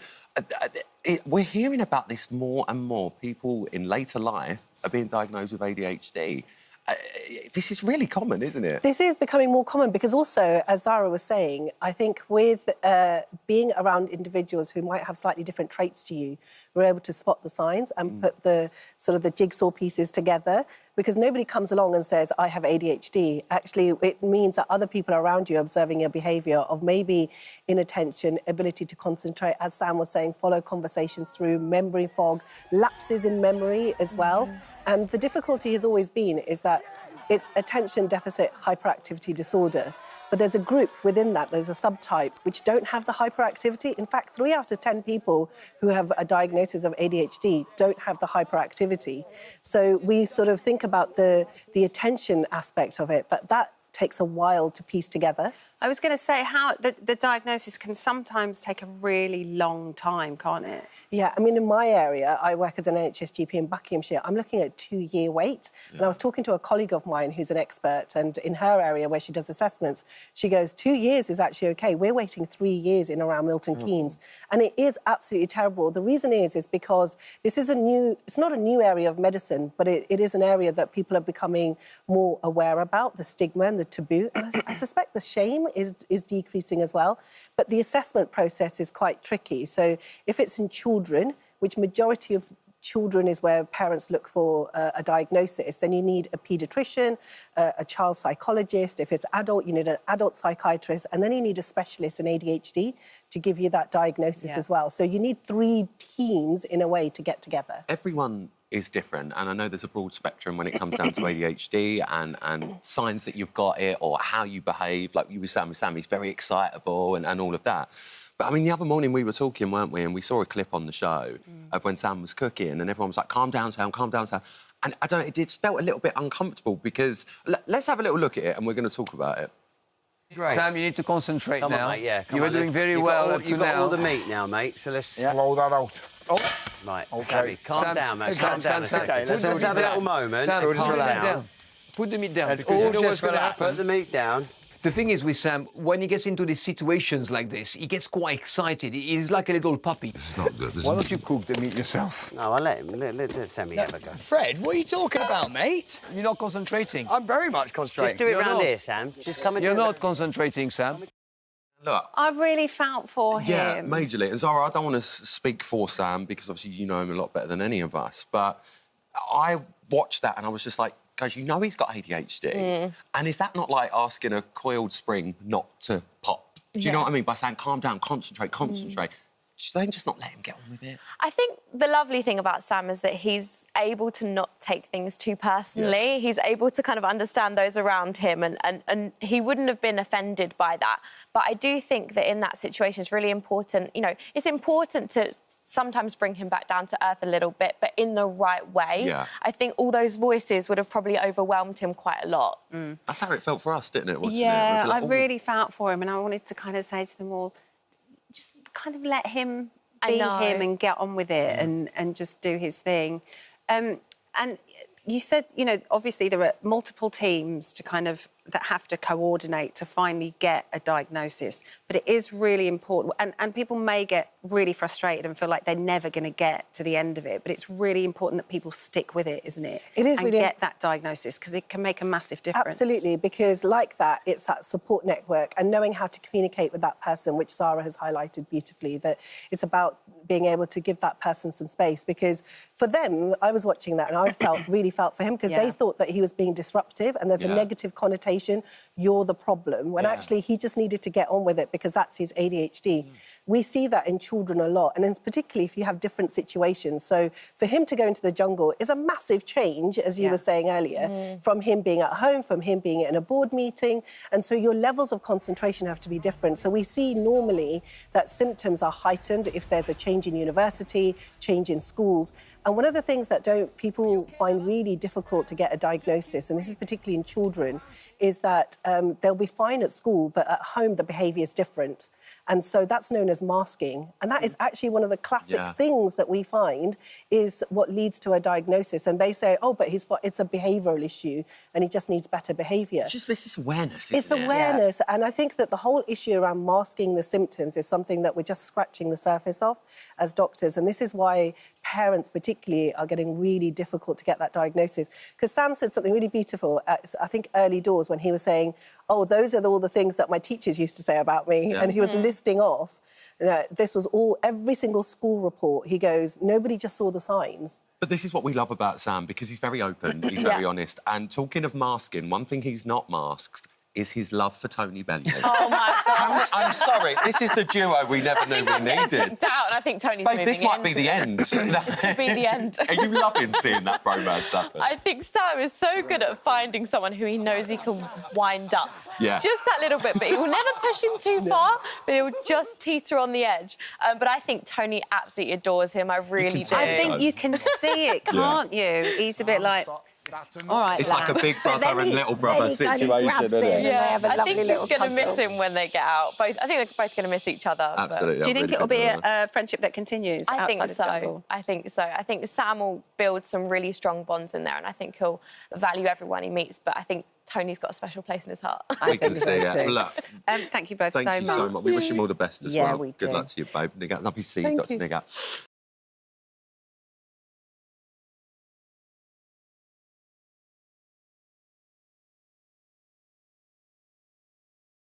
Our next guest, he's dominated our TV screens for over 2 decades, whether as Peter Kay's partner in crime, a dating show, a matchmaker, or a sports car fanatic. But now, after an 8-year hiatus... What? I know. Paddy McGuinness is returning to his stand-up comedy roots with a brand new tour, and he joins us now to tell us all about it. Firstly, I feel like I haven't seen you for ages. Hello, Pad. I know. You're Hello, right. you two. Lovely to see you. This is a lovely show to be on. This is what it's all about. Two of my favourite men in telly. This is brilliant. We should have been in a Wetherspoons for this, Jeff. Well, do you know, looking at the Wetherspoons, firstly, what's the challenge? Basically, you can use the Wetherspoons app, right? And if you say what table you're on and what Wetherspoons, anyone from anywhere in the world can buy you stuff and send it to your table. I'm all over it. Innit? Secondly, he said he did a Jaeger bomb there. Yeah. That's not a Jaeger bomb he's just done. What was it? Well, a Jaeger bomb, as I remember it, I had a night out with Dermot O'Leary. I'll pick that name up. Yeah. and we're on Jaeger bomb. But a Jaeger bomb is your Jaeger dropped into a cork in it. No, Red Bull. A Red Bull. That was a Jaeger bomb. It was, Was Red it? Bull with a little was the shot in thing the middle. dropped in I thought it? he just does a little I shot. think it was just dropped into the Red Bull. Do you know I did one with Dermot? He got me one, Irish roots and all that. He dropped it in, I next it, but he dropped it into vodka. Oh. Oh. Exactly. You don't get none of that when you see him on the telly. Oh, lovely fella. Nah, stomach can steal that one. Absolute animal. But anyhow, The enough of off-camera my drinking Dermot. tales. Enough of your drinking tales. Talk to us about going back on tour. So, why have you waited 8 years? Well, the money's run out now. Yeah. So it took about 8 years to spend it all, and I'm like, oh, I've got to build it back up. So, weirdly, writing a tour and putting one on does take a lot of your time. And when we had the breather from Top Gear, I've been planning it for a long time. Yeah. And I went, there's a window there now. So I start it next year, but towards the back end of next year. Then it goes into 2025. Because you're always writing stuff down. You're always making notes of things and what have you.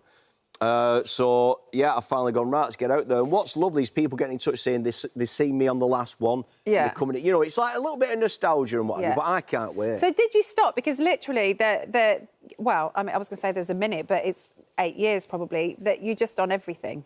Well, you're all over the telly. You know what it's like with telly. Yeah. It takes up a lot of your time and what have you. And like I say, if you're doing a tour, you've got to invest in it. Yeah. So telly kind of took over it, but I always liked comedy. I'm always kind of thereabouts around it.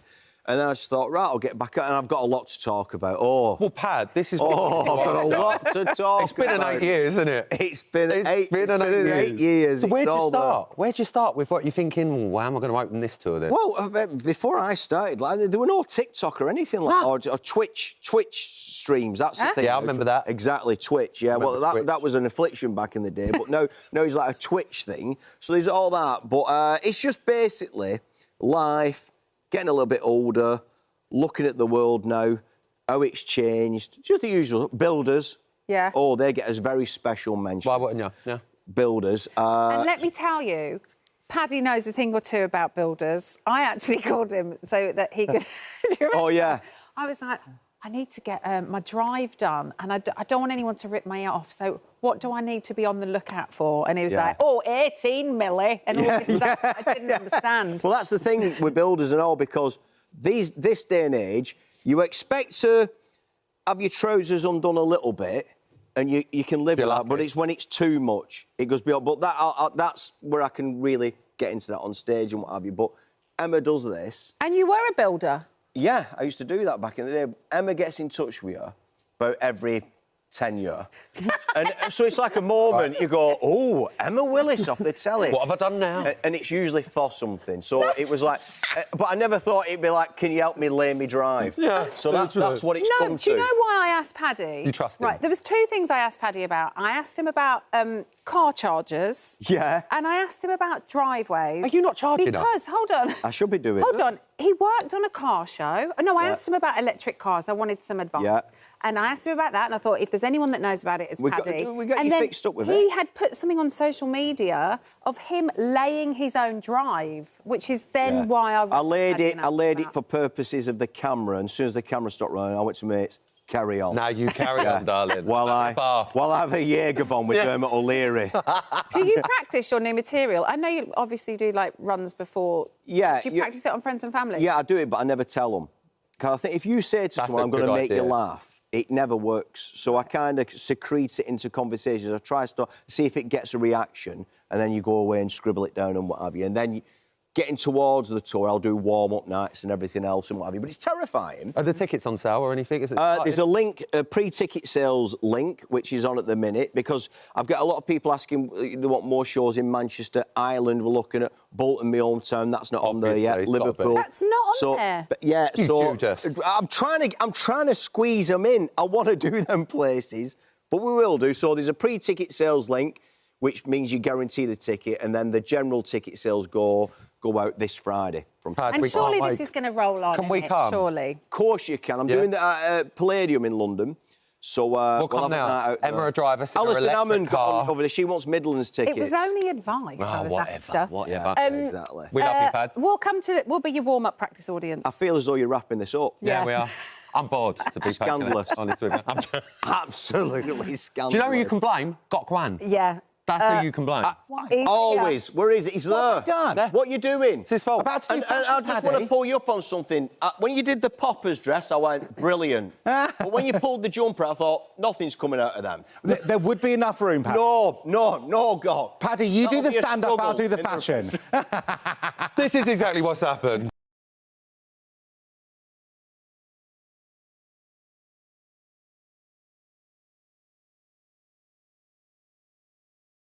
Now, our next guest was a very big presence in the I'm a Celeb jungle this year, not only for taking on snakes, spiders and creepy crawlies, but also for taking on a TV chef and a politician. Let's have a little look.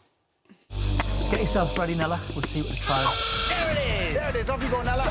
710. There you go. You've done it. You've done it. Okay, you've got this now. You've got this. I'm a celebrity. Get me out of it. Get me out of it. You cannot go on with the numbers coming to Britain that are coming. Do you know why?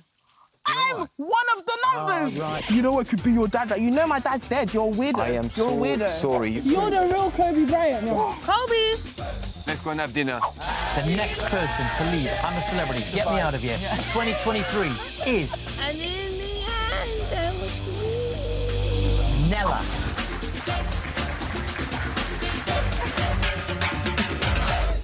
Oh, she had a time of it. She did, didn't she? We're joined now by Nella Rose, live from Australia. Morning, Hi, Nella. Good morning, guys. Nella, it's lovely to see you. Oh, lovely to see you guys too. How's everybody doing? We're all really Great. good, thank you. How have the last 48 hours been? You look much happier now than you did 3 days ago. Oh, my sister. I've had my Wagyu. I've had my Fanta with my eyes. I'm living my best life. I'm with my family, and I'm living it up. You're living it up over there. She's had her Fanta, she's happy. Nella, you have had a very memorable time in that jungle. First and foremost, we've got to talk to you about the trials, because I think in total you did about 4,800 of them. How were those trials for you? About 6,000, 2,000.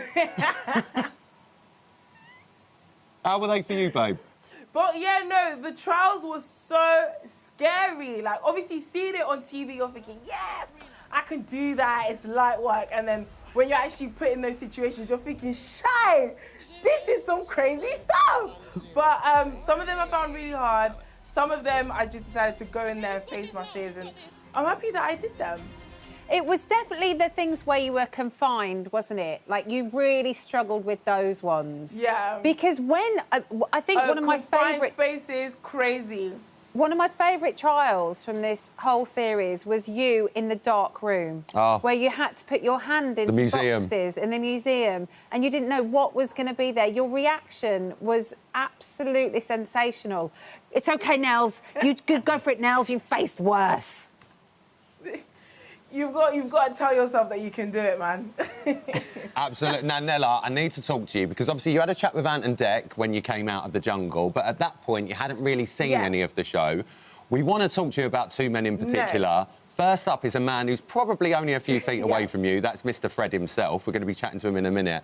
But there was that moment. He's just there. There was that moment, wasn't there, with you and Fred? You had that heated argument about the dad chat. Have you managed to watch that back yet? Yeah. I haven't been able to watch anything back yet, but I know everything that's gone on. I know everything that's happened. And honestly, it was a big, fat misunderstanding. And we've gone over it. Me and Fred are cool. Everything is blessed. I don't know why everybody's still crying about it, but I understand. It's TV. It's life. It's a moment. But also, I think it's probably the situation and the scenario that you're in as well, isn't it? You know, you're in a confined space, really, so with a lot of people you don't know, and little things can trigger you. Pardon? You're in a confined space with lots of people you don't know, and little things can trigger you. Yeah. Yeah, so, like, obviously that subject is very triggering for me because it's kind of like a fresh wound. But obviously, being inside of the jungle, all events are intensified. And it's just, it is what it is. Well, talking of intensifying, I mean, you turned up the dial on the drama when you made the camp chef not the camp chef anymore. mean, in the jungle, the little bits of drama that happens is honestly your EastEnders. It's honestly your little bits of entertainment. If there's any way I could have stirred the pot just to make things fun, it's just who I am. And who knew stirring the pot would be the drama? Literally, I know. stirring the pot. And as Ryland said, we know he's very close in proximity to you at the minute, but I love the fact that you switched it up and you took Fred off cooking. Oh, did you? Yeah, I did. We really loved it. We really loved it there. Literally that. Nella, now that you're out, obviously you're away from the rest of your campmates. It seems like you did make some genuine mates in there. I'm not going to say it, but it seemed like you were very much a fan of Mr. Marvin in there. Yes. So I love Marvin, Sam, Tony, Josie, Danielle, Nick, everybody in there. Honestly, friends for life. I will never forget the experience. I really created some real bonds in there that I will never forget. Will you forget Nigel Farage? No, absolutely not. I feel like we had some really interesting conversations in there that needed to be had. And yeah, it is what it is. Yeah.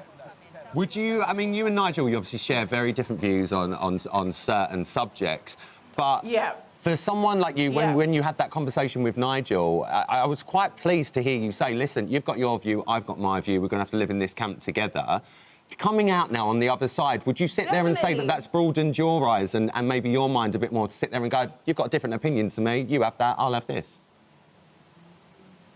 Yeah, I mean, I feel like in life it's good to hear different people's opinions. I feel like me and Nigel come from two different classes, two different walks of life. He has his opinions, I have my opinions. We can share our opinions and agree to disagree at the end of the day. No one gets hurt, it's fine. All in all, Nella, would you say that you enjoyed the experience?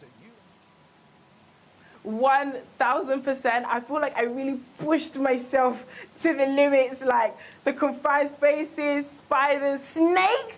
I can't believe I was in that proximity to snakes. So, yeah, something I can tell my kids I did. Your mama was in the coffin with a snake. Yeah.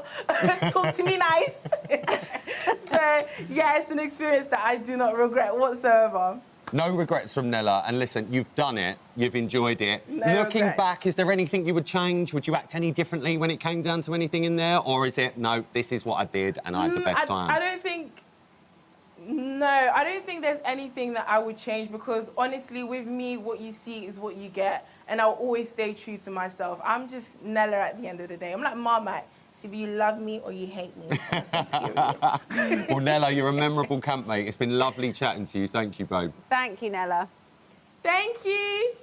Bye, guys. She's going for Fanta now, isn't she? That's exactly what she's doing. Well, that's not all from Australia today. We're also joined by the third campmate to get the boot from the jungle, Fred Siriex. Before we chat to him, let's have a look at his best bits. Oh, jungle living in a bit of Brexit then. And I remember your poster. I thought it was shameful what you did, Nigel. You've really created a big mess, Nigel. I could be your dad. Don't bring up my dead parent. Are you stupid? Well, I'm sorry I've offended you. Well, we had a memorable time in there as well, and it's time to chat to him. It's your latest evictee. It's Fred, everyone. Morning, Fred.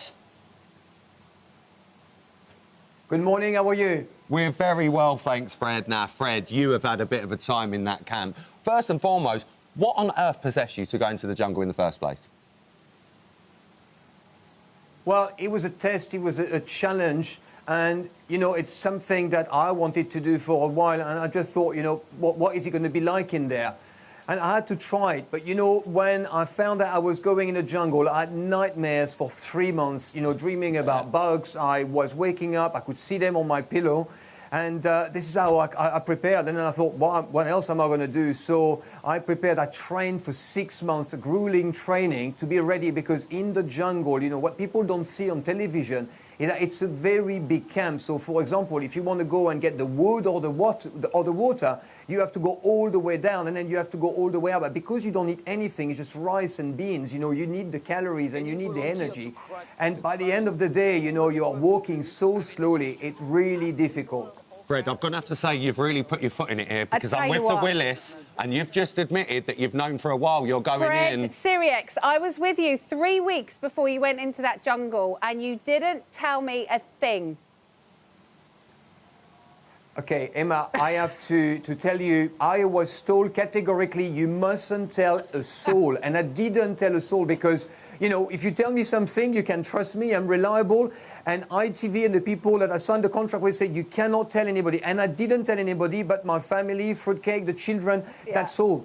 And I couldn't do it, you know, and I'm sorry, Emma, I know we're going to talk about it in January when we are in Thailand, you know, in Phuket, filming the final of the World Cook. But I just couldn't tell you. I am so sorry, Emma. And you know what? Then the list of the names was leaked, and I couldn't believe it. I don't know who leaked it, but it definitely wasn't me. Maybe it was the people who were telling me not to tell the world. Well, at least you know it wasn't me, because I didn't have a clue. But now I know why you were training in your pants outside my room last time I saw you. In my pants? No, I was just getting changed. No. I don't know what goes on in Thailand stays in Thailand. Leave it at that one. He was doing a little workout outside of his room, and I went outside my room and I could hear him. Well, it's a good plug for the show, I'll tell you that. Fred, let's talk about the situation that happened with Nella. I know, obviously, she's just been on and you've just heard her speaking as well. But how was it for you? How did you find that whole situation? Look, for me, it's just a misunderstanding. You know, you're in the jungle. It's like a pressure cooker. You know, and it's just the way it is. But all I will say is that I was very surprised of the hate for Nella when I came out. I think it's totally wrong. It's unfair, and you know, not in my name. So you know, today I did a couple of interviews with journalists, and I said this is not fair, and that's all I will say on that topic. You know, Nella is a lovely girl, and you know, things happen. You move on, and you know, I mean, I don't know what is all this fuss about, to be honest with you. Well, I think that's a very gentlemanly thing to say, Fred, absolutely. He's a gentleman. He is a gentleman. However, Fred, I've got to be honest with you. We know you're a good cook, and I don't want to bring up the beef or kangaroo, shall we say, but you and our Josie, what was going on there? You were like Hawkeye. Look, in all fairness, the meals that Josie cooked were good. They were good to very good. You know, she could cook the meal on the day. What I was concerned with is how she was able to use and recycle the bones and other vegetables and other peels in order to prepare a stock so that we could improve the day after. And that's it. But this morning, I spoke to my mom. She called me because she knew I was out. And she said to me, Frédéric, you know why she calls me Frédéric? Is because she's upset. Frédéric, what did you do with Josie? Why were you standing on the top there and telling her what to do? What was going through your mind? I got a telling off from my mom. I said, Mom, it's because, Frédéric, I don't want to listen to you. This is unacceptable. You can't do that. And I don't want you to do it again today. I said, Mom, I am not in... What do you mean? She didn't understand that I was not in a jungle, that I was out, that it's a game, and that because of the way everything is edited, you know, and everything, the story is told, then I'm out of the story. And I had to explain to her, I said, Frédéric, if you do that again, I said, Mom, I'm not in the jungle, so I'm not going to do it. Frédéric, do not do it again. I said, Mom, I promise you, I'm not going to do it again. Next time Josie is cooking, I will sit down and say nothing. That's good, Frédéric, but if you do it again, I am going to be very upset with you. She was mad. And I have to say to her, look, Mom, I'm not going to do it again. Fred, I've What got can to I ask, what was it like to be reunited with Fruitcake? Oh, my God. That was the best thing. You know, and I walked on the bridge very slowly because I wanted to enjoy that experience of going through the bridge to go and embrace her and give her a hug and give her a kiss because I was just longing for that. And this morning I woke up, I was so tired, I was hungry. It was a difficult morning this morning, and just to embrace her and kiss her and just tell her I love you, and she told me the same, you know, it was just the most beautiful thing. But, you know, my experience in the jungle was a bliss. You know, my goal, my mission in there was to glide inside my head from the beginning to the end and to just have an experience. And it's the first time in my life that I was able to be inside myself, with myself, and just worry about myself.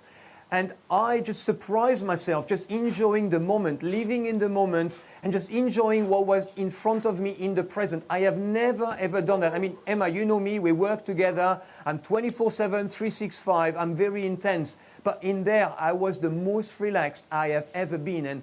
And you know, what I take out is the calm, the peace, the serenity of the jungle. And I haven't even had time to think about that because I've come out and today was interviews and pictures and lots of things. This interview, for example, it's 8:30 in the evening, and I want to just find a piece of time when I come back home to just sit down and think of how I'm going to be able to take some of the jungle inside my life and just implement little changes to just make the incremental changes I need to make in order to take more peace and serenity in my life. Because, you know, I'm 51 and I'm closer to 70 than I am to 20 years old. So I have lived the life I've lived all this time, and now I want to make just some small changes to just make it to the next 20 years in just that different way that I've done, just so that I can enjoy time more. Because, you know, life goes so fast. You know, I was in the jungle 3 weeks ago I entered, and I'm already out. You're and out, very soon Fred. it's going to be Christmas, so I need to slow down the time.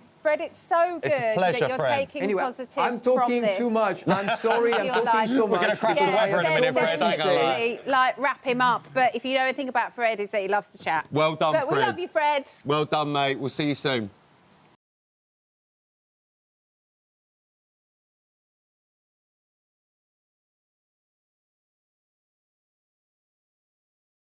Final guest today first appeared back on our screens in 2010 and has since become a household name, appearing in shows like The Only Way is Essex, The Jump, and very recently, Celebrity SAS Who Dares Wins. But despite his successes, James Argent never planned on being a reality star. Instead, his dream was to be a professional wedding singer. Well, dreams do come true, as Gabrielle once sang, because in 2019, it did become a reality when he formed the Arg Band. They're going to be treating us to a performance in just a minute, but first, James joins us now. James, it's so lovely to see you. Yes, it's good to be here. Always a pleasure to see you. James, last time you were on, you were talking about going into Celebrity SAS Who Dares Wins.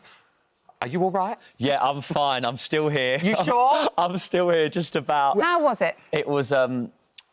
nothing could prepare me for it, to be honest with you. No. I mean, I'll be honest with you, when I told like my friends like Fern and Joey, because they'd done the show, and I told them I was doing it, and they said to me, like, I thought they were going to be, oh, well done, we're happy for you, it's going to be...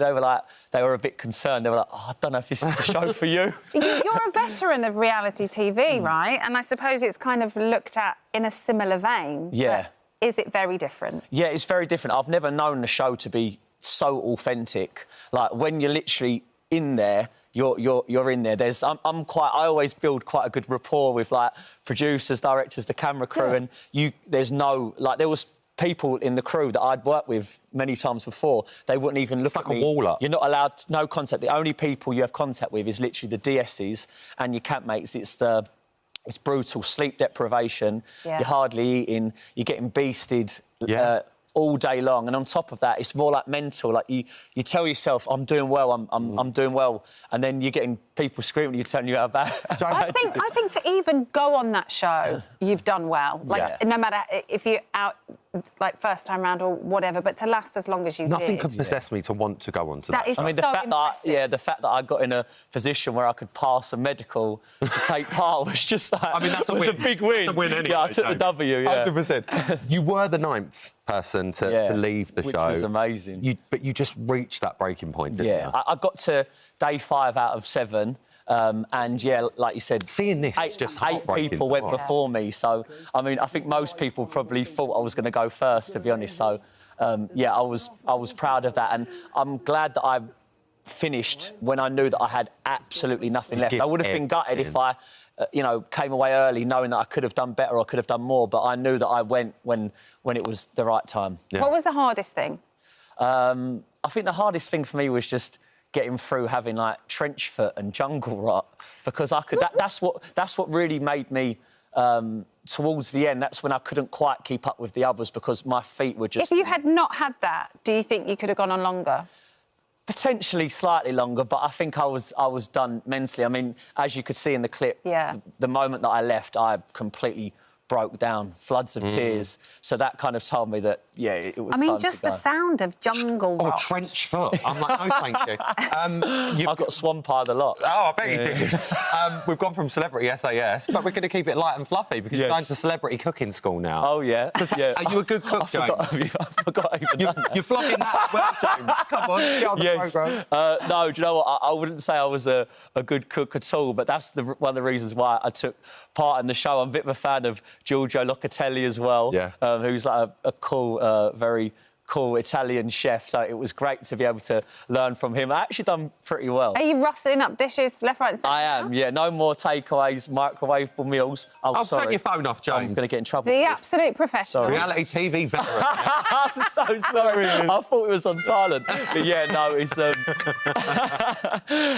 yeah, no, it's a fun show to do. Do you know what we love, James? You've probably realised normally we know each other. Yeah. And one thing I've not said to you today is happy birthday. Thank you. Because it is your birthday. You're probably thinking he's rude. It is but my it's because birthday. we've actually got you. And Fleur as well. Oh, thank you so much.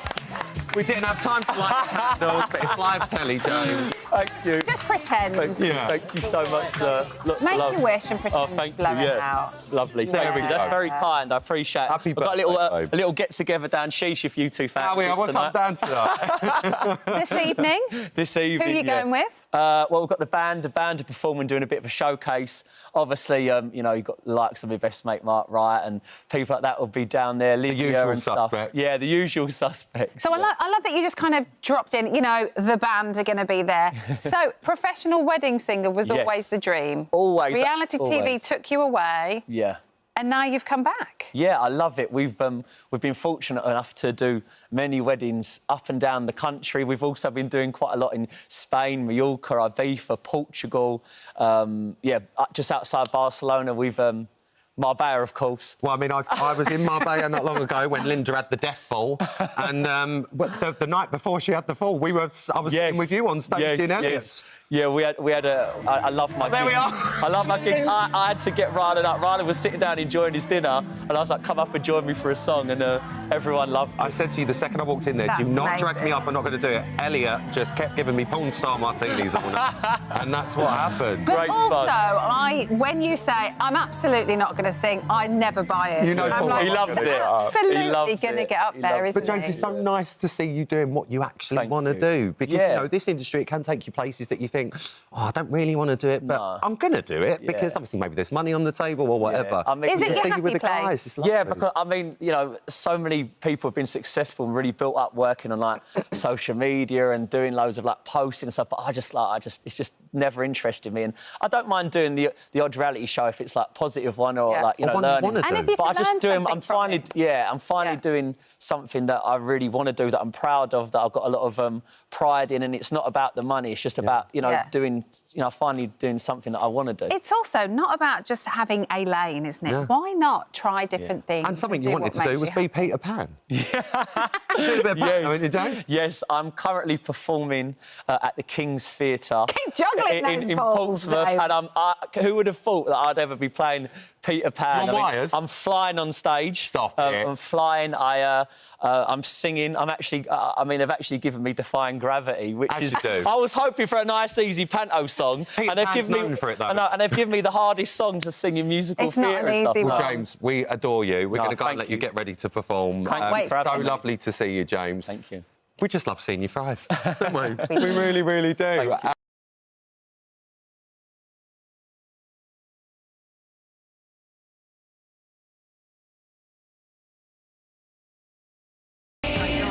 We're having a good old catch-up here. Welcome back to this morning. I didn't even realise we're on telly. Yeah, we're on the telly. Now, you know, she became a household name as a member of the Spice Girls. But in recent years, Jerry Halliwell Horner has turned her hand to writing fiction and publishing 6 children's books. And she is, as ever, still championing girl power in her latest book, Rosie Frost and the Falcon Queen. She's here to tell us more. I'm really excited to meet you properly. We met many, many years ago for about 3 minutes, so this is my first proper meeting. But I do feel like I probably don't have much to talk about, because I think you're going to do it all. No, not in the slightest. I know what We're you're like with Jerry. I mean, me and Jerry, we have got a little... You are super-duper fan. I'm like the little brother. Yeah, so he's part of my family. I'm part of the family now. Yeah, it's beautiful. I made it, Mum. So you hosted Jerry's 50th birthday party? I did. Yeah, he did like This Is Your Life. It was very fun. He was amazing, and he went through all my life in front of everybody. It was brilliant. You were amazing. It was a pleasure as well, obviously, because I love you and I love Christian, and it was just so nice to be there. And I knew you were working on this, and here it is. Here it is. Rosie Frost and the Falcon Queen. So for anyone who don't know who Rosie is, I just want want to say she's quite fearless. She's ginger. Does she remind you of anyone? Well... He's always fishing, this one. He's always fishing. You kind of, when you write, I sort of put myself into the characters, but then I sort of borrow other people. You take a bit of you in the others. You kind of use a little bit of life experience. You know, it's like being a chef. Yeah. Ingredients. So who is she? What is she about? I felt like the world needs a new hero. Someone ordinary, not perfect, someone that, you know, you could identify with. And maybe your older children, you know, around the 12, 13-year-old. And it's about finding the courage you never knew you had. And it's full of adventure. But if you like history and conservation, it's all in there. I love that in a book, especially for kids' books or books that are aimed at younger people, that you get... It's not just a, you know, a fantasy story. No, it's this... You get little bits of reality in there as well. I've turned the volume up, basically, on real historical facts. If you know anything about Henry VIII, he had that wife... his wife executed Queen Anne Boleyn, OK? Really, if you look at it, he was basically a misogynistic pig. Right, and had... Jerry said it. Yeah, he was. He's not here to defend himself. He's not here to defend himself, but that was not good behaviour. And Anne Boleyn was quite smart, and she believed in the National Health Service. And the people around him didn't like her, and so she got executed for whatever reasons. But just before she's executed, so she has a 3-year-old little girl, OK, and she makes a rule book with 4 rules in it. OK, so, and she gives this rule book to Queen Elizabeth, becomes the greatest monarch of her time. 500 years later, this rule book is given to Rosie Frost. And they've got these 4 rules, OK? If anyone feels bullied or wants to find their power in any situation, use these 4 rules, you find the courage you never knew you had. So, and it's kind of through this adventure story she uses them, but you could use it. If you felt bullied. Yeah. Yeah. Do you know, in any situation in your life. Do you know what's so lovely about this? Obviously, the book is fantastic, but seeing the way you talk about it is probably the greatest joy about it. Oh, thank you. Tell, you know, a lot of people, they'll put their name to a book and stuff. You can tell that you've done this. Oh, my God. Because the passion that is within you. And am I right in saying this has took you, like, nearly a decade to do this? OK, it's probably 7 years. It's one book? Yeah, because you're writing the whole, like, the whole land that goes with it. And then I put a bit of myself into it because my father died when I was young. And if anybody out there has suffered from grief, and when I was young, I was almost embarrassed about it. You know, like us English, we sort of try and hide our tears. And so Rosie Frost, the opening chapter, she loses her mother. And she's pulled out of the classroom and told, your mother is dead. That happened to me. It was my father. I was in an English literature class and told, and I was so, like, uncomfortable. You just with remember it. Yeah, so, but I used it in the story, because there's loads of stories where you get orphans, but this story is unairbrushed, is real, but then it's full of humour and adventure at the same time. Yeah. And they've got characters which I like. OK, so there's Charlie. The boys, you know, they're great guys, but the boys cry. The girls save the boys. Yeah. You know, they're the modern-day heroes. I mean, some would call that girl power. Yeah, potentially, yes. Nothing wrong in that. But it really, really is. And like I said, you know, look, it's a great read, especially for the kids and things like that. And you, actually. But for the adult. Have you read it yet? I haven't read it. Oh, My I'm husband... listening to the audiobook. The audio... Do you do the audiobook? Which was a trial. Jerry, is it your voice? Do you do it took me 8 days to do it. It's a long while. It's a long while. And it's... Now, you can say it because I sound like a show-off, otherwise. No, I love it. I just love it. Yeah, it's #1 audio in the world. Yay! And so it should be. But I think it was important to do audio because if people don't want to read, sometimes, you know, the audio is just... Yeah. You can just have it on. I do find as well, though, that Keep you company. when you're reading a book of somebody that you know so well, you want to hear that voice telling you the story. Yeah, and I felt like it's a really nice way to connect. There's my music's in there. There's 2 songs on there as well. I remember when you were doing them. Yeah. I was like, oh, she's doing no music. Yeah. I love the book. We adore the book. Well done on the audiobook as well. Thank you That's so an amazing much. feat. It really, really is. Yeah. Anyone, you've written a book. I know, but listen... You know, anyone that's done that. This is about you, and you know full well I'm not going to let you get off of that sofa until you tell me that you and the girls are going to get back together for the 30th anniversary and headline Glastonbury. Just say it. At some point, I think that's a really good idea. Don't arm me off, Jerry Halliwell. I would never do that. I would never. Do you know what? The Spice Girls belongs to everyone, and I think you're absolutely right. It deserves to be celebrated. So yes, at some point, I always like to be honest and straight. So when the time is right, you know, when that is, whatever day that is, I'll tell you first. You promise? Yeah, absolutely. Can you tell me second? Yeah, I'll text you. Yeah, you text me. I'll say it's now. We'll just do like Chinese whispers and just be like, oh. You could come on, couldn't you, really? Right, stop this now, because that's a verbal contract. I tell you what, he'll never let you forget it. Can I just tell you something, right? Do you remember when he was in the X Factor? Yes. Right. And you were practicing. That's where we first met. Yes, and you know, and I love it because you know they wanted to sort of make fun, didn't they, a little bit? And who's laughing now? We're all laughing, babe. Who's laughing now? I love that. I do hope that there is some form of reunion with you girls soon, because it is the most amazing night out. Yeah. I went to the last tour that you did. Did you? Absolutely loved it. It was we loved it. Yeah, it's always lovely to be. It's a joyous occasion. I saw Emma the other day. She came to Christian's party.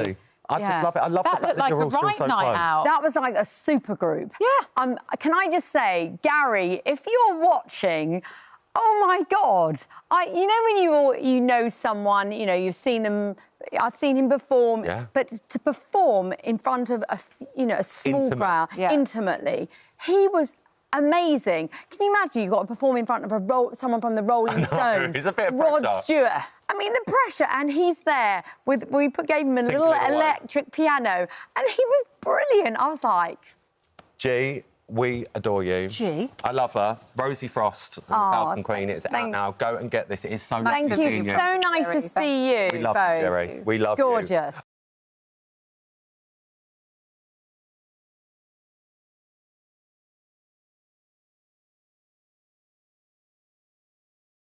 And Jonathan joins us now. Hi, Jonathan. Well, Jonathan. I like straight away that clip. I am in. You're in. Is there lots of steamy scenes? That's all I want to know. There's definitely some, there's Really? some steam. It's a big romance over 30 years, 4 decades. So there's a lot of quite incredible intimacy. I saw the first episode last night. Did you? Yeah, and it's this. Because it's based on a novel, isn't it? Of 2000. The source material is a novel by Thomas Mallon. The show is written by Ron Nicewainer, who wrote Philadelphia with Tom Hanks. And he's come back and he's just sort of created this incredible story, really, of queer liberation over 40 years.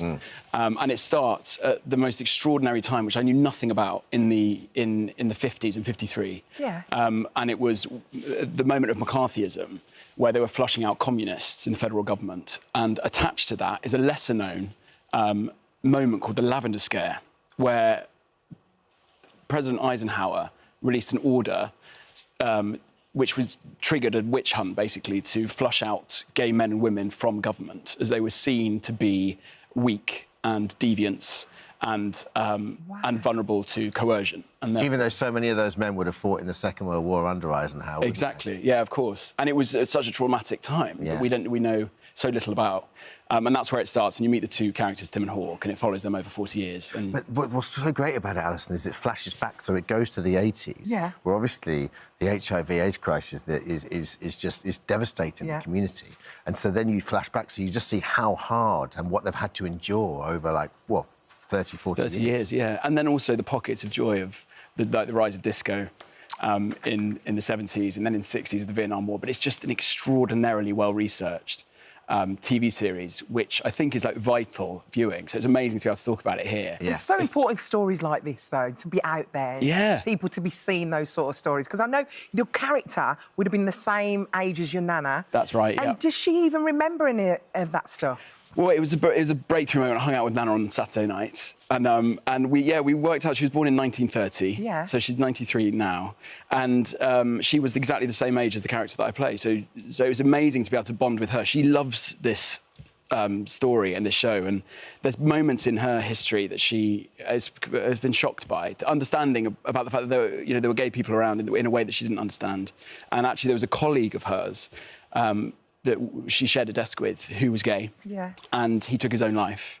And it's only watching this series that has allowed her to really, grieve the fact that she didn't have the understanding because the stories weren't there. And that's why representation is so important. Yeah. And the show is huge in America, and it's just as important for us over here to get behind it. Well, that's the thing, because you look at it, and I was watching it last night, I just got my phone out just to remind myself about Section 28. Yeah. So basically, prohibiting just talking, really, about homosexuality within schools, that was only repealed in 2003. And that's like, unbelievable, isn't it? in this country in 2000, you wouldn't think that, would you? Like, it feels like a... And you realise that now, as you know, I'm 35, but the impact of that for gay people is huge. And there's an amazing charity that I've just started working with. And I know when Bridgerton, the second series, came out, you were amazing. And you came to see me in a play, and you were one of the people who gave me really good sound advice, because it was kind of overwhelming. But one of the things I was really sort of struck by is the platform that you get given when you're in a Netflix show. Anyway, cut to 2 years later, I found this charity Just Like Us, which is about going into the schools and just making sure there's a presence of positive LGBT+ messaging. And so I'm going to be working with them for the next couple of years. But it's just like, it's exactly that. I realised it was not in the curriculum. So I felt very alone, and it's a very common experience to not even have people in the classroom, or, you know, if there's nothing in the books that you're reading, and it's like you're twice as likely to be bullied if you are a gay person. But if there's positive LGBT+ messaging around you, 100% of everyone's mental health and happiness increases. So it's a no-brainer. And Just Like Us is the charity that's doing it, and they're putting ambassadors into schools, so I'm really excited. Oh, mate, well done. It's really good, really good. And good on you, giving him some advice. Yeah. So nice. We have to talk a little bit about... Well, firstly, what a great part for you. And what did you deliberately want to go with something like this off the back of it? Because it's completely different, isn't it? Yeah, well, it's completely different, but also the same genre. So it's like taking, you know, tickling some of the Bridgerton fans and just guiding them along. I can't go like a little tickle on us Bridgerton fans. But I guess kind of Bridgerton is about not being able to live the life you want to live. That's the subtext of most of the characters. Well, and also, if there's ever a character, it's Anthony Bridgerton who knows about yearning. Yeah. So that's where the characters, I think, cross over. But yeah, it was an amazing moment where you suddenly, for the first time, having worked, you know, for 20 years, and people go, you know, what do you want to do? And it just so happened that at that moment in time, this is exactly the sort of story that would not have even been told 10 years ago. Because we've come so far, and it's with a gay cast, it's written by gay creatives, and it's just beautiful storytelling and writing. I don't know how you do it, because I know you were juggling 3 jobs while doing this. I was, Is that right? You were doing Wicked. Yeah, you were doing this. Yeah. And then what else was you doing? And B-Town, Bridgerton, yeah. I don't know how you juggle. So 1 minute you're in America, 1 minute you're in England. Yeah, do you know, it was exactly a year ago today, because it's World AIDS Day today. And yeah, this day last year, I was playing Tim, unfortunately, in the San Francisco 80s AIDS ward. I went straight from set, got on a plane, came to London, went straight to a Regency ball without sleep, and then had a snooze, and then found myself dancing with Ariana Grande at the Osdos Ballroom, and then got on a flight, and then went back to the Vietnam War. Great! So yeah, so it wasn't at all confusing. And Cynthia Erivo's in with us. I mean, she's amazing. What a voice! She's and beyond that, like you know, her energy is unbelievable, isn't it? Yeah, she's so grounded, and I sing a duet with her, and honestly, it's like being on a roller coaster when you're singing. It must the be G-force. Yeah. So, and you're playing Fiyero in that. Yeah, the Prince of Winky Town. Oh, this is everything. What's the story about when the actors' strike happened? You had 4 days that contractually you were able to work, but no one else could work, so you were just literally on your own. I was the only Brit on an equity contract, and obviously, you know, we've got to say the SAG strike was amazing. The deal that they got, brilliant. Yeah. But, so it meant that I was the only one called in for 4 days. Who could work? Yeah. And so there's going to be maybe some cutaways with me dancing in the corner. On your own. On my own. I was opposite 2 amazingly, you know, brilliant stand-ins who were wearing their wigs. Well, listen, we couldn't let you go. Like, you come back to us, so we thought we'd have a gift, Alison. Yes, this is it. This is the Alison. This is my favourite tipple. So this is Jonathan's Baileys. Oh, that's so good. Do you love it? It's got my little face. It's so good, isn't it? Thank you so much. Should we pop that in our coffee? Yeah, we should. Yes, let's do it. Let's start Christmas right now. Yes. Jonathan. So lovely to see you. You too. Fellow Travellers is streaming now on Paramount+. Get on it. It's so good.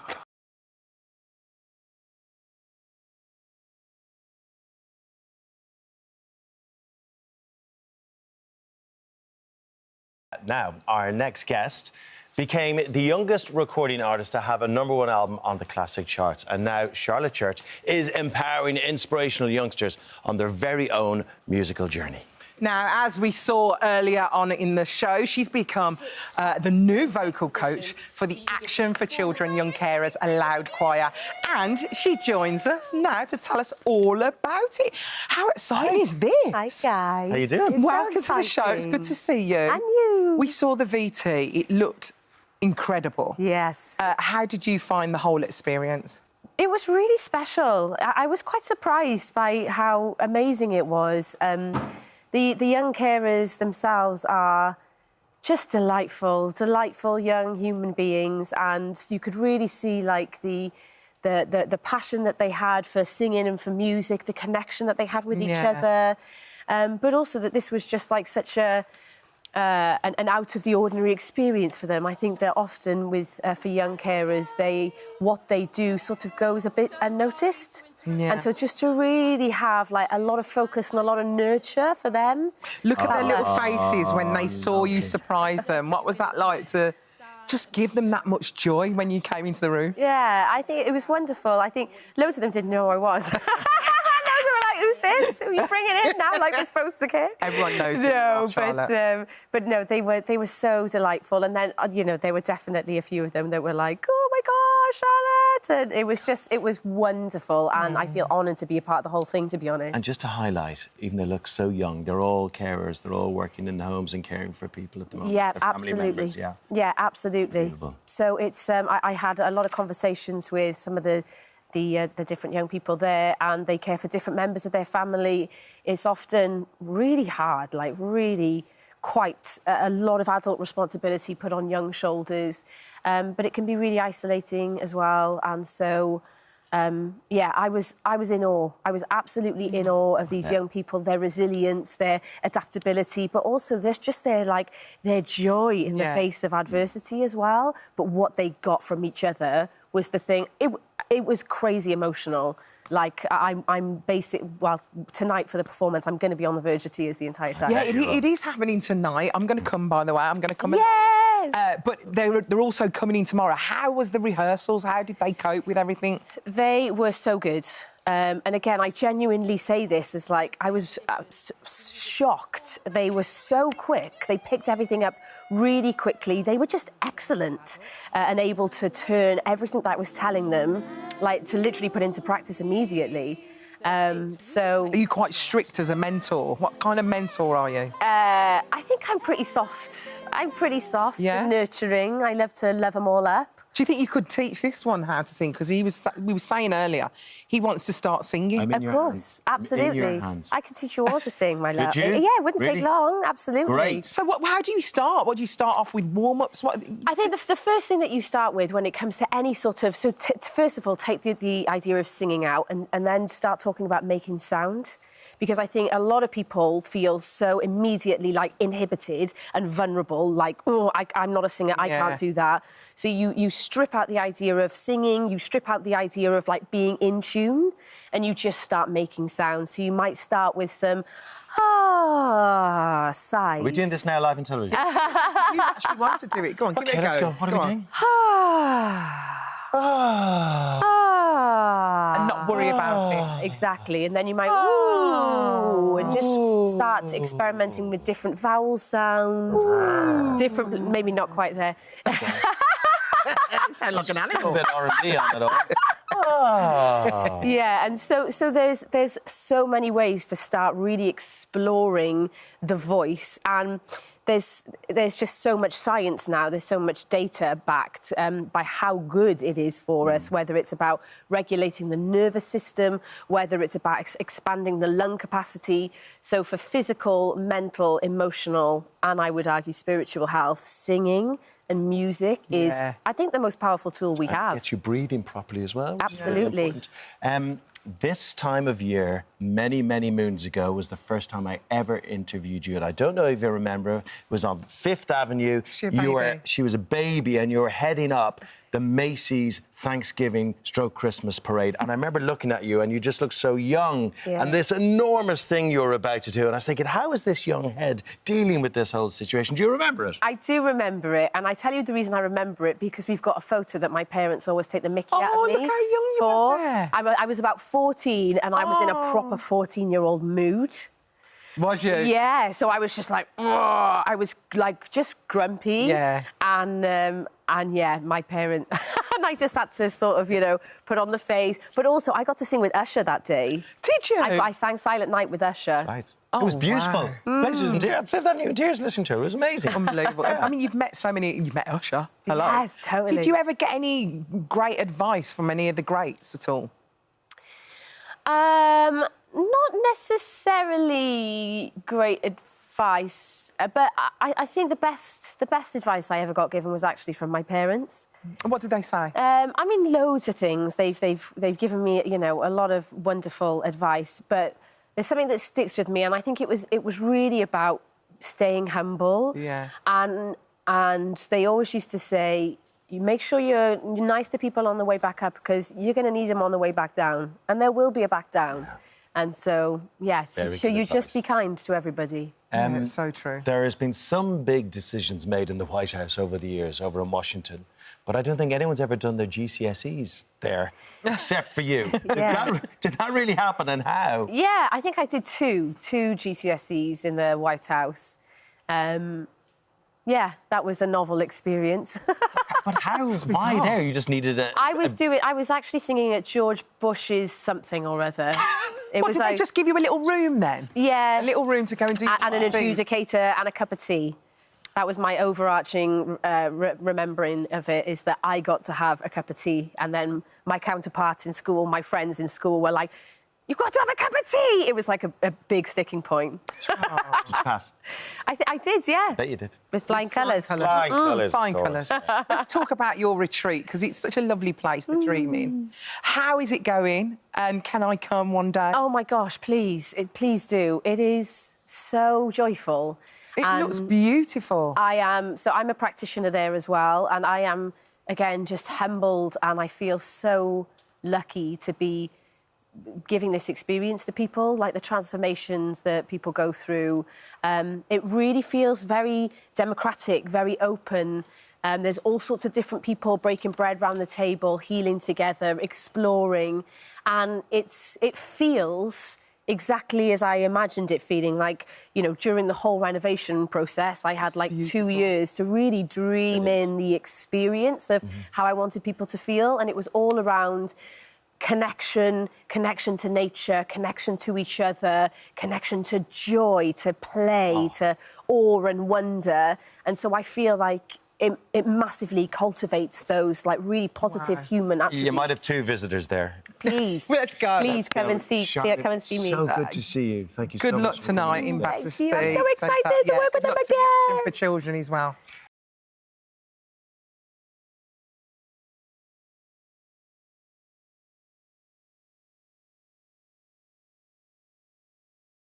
Well, now, as don't sing it when they're here. I know, it's That's embarrassing. crazy. Stop, Alison. Well, now, as they re-release a collection of their greatest hits, we're joined by 2 band members, sisters Caroline and Andrea Core. Good morning to both of you. Morning. How are you? Good morning. A new album. I've just looked at the front of this album, and I've got to say, you don't age. Look at you, beautiful. Well, no.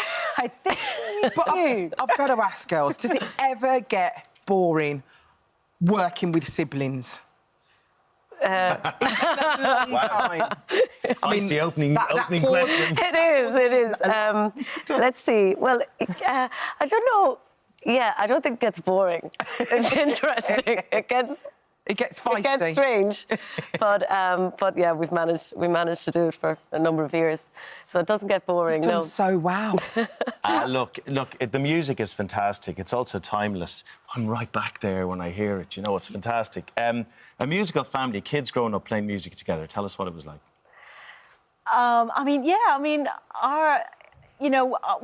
Our parents were really musical, so they really encouraged us to follow that path. So we just grew up you know, playing instruments, and early on we started to write music. So it just felt natural for us to do that. I mean, it's strange though that one of us didn't think of having another career, but we didn't. Yeah. It wasn't allowed. It wasn't allowed. Yeah. So yeah, it was. We just grew up like that. What a gift! What a gift for parents to give their kids. The gift of music. Yeah, that's so Massive, true. isn't it? Yeah, I think so. I mean, we called our dad all taught us the piano. And, you know, we used to call them the terrifying piano lessons. Well, I did, because they were a nightmare for me. And Caroline was amazing. She'd be like twinkling along, and I'd go after her going, oh, no.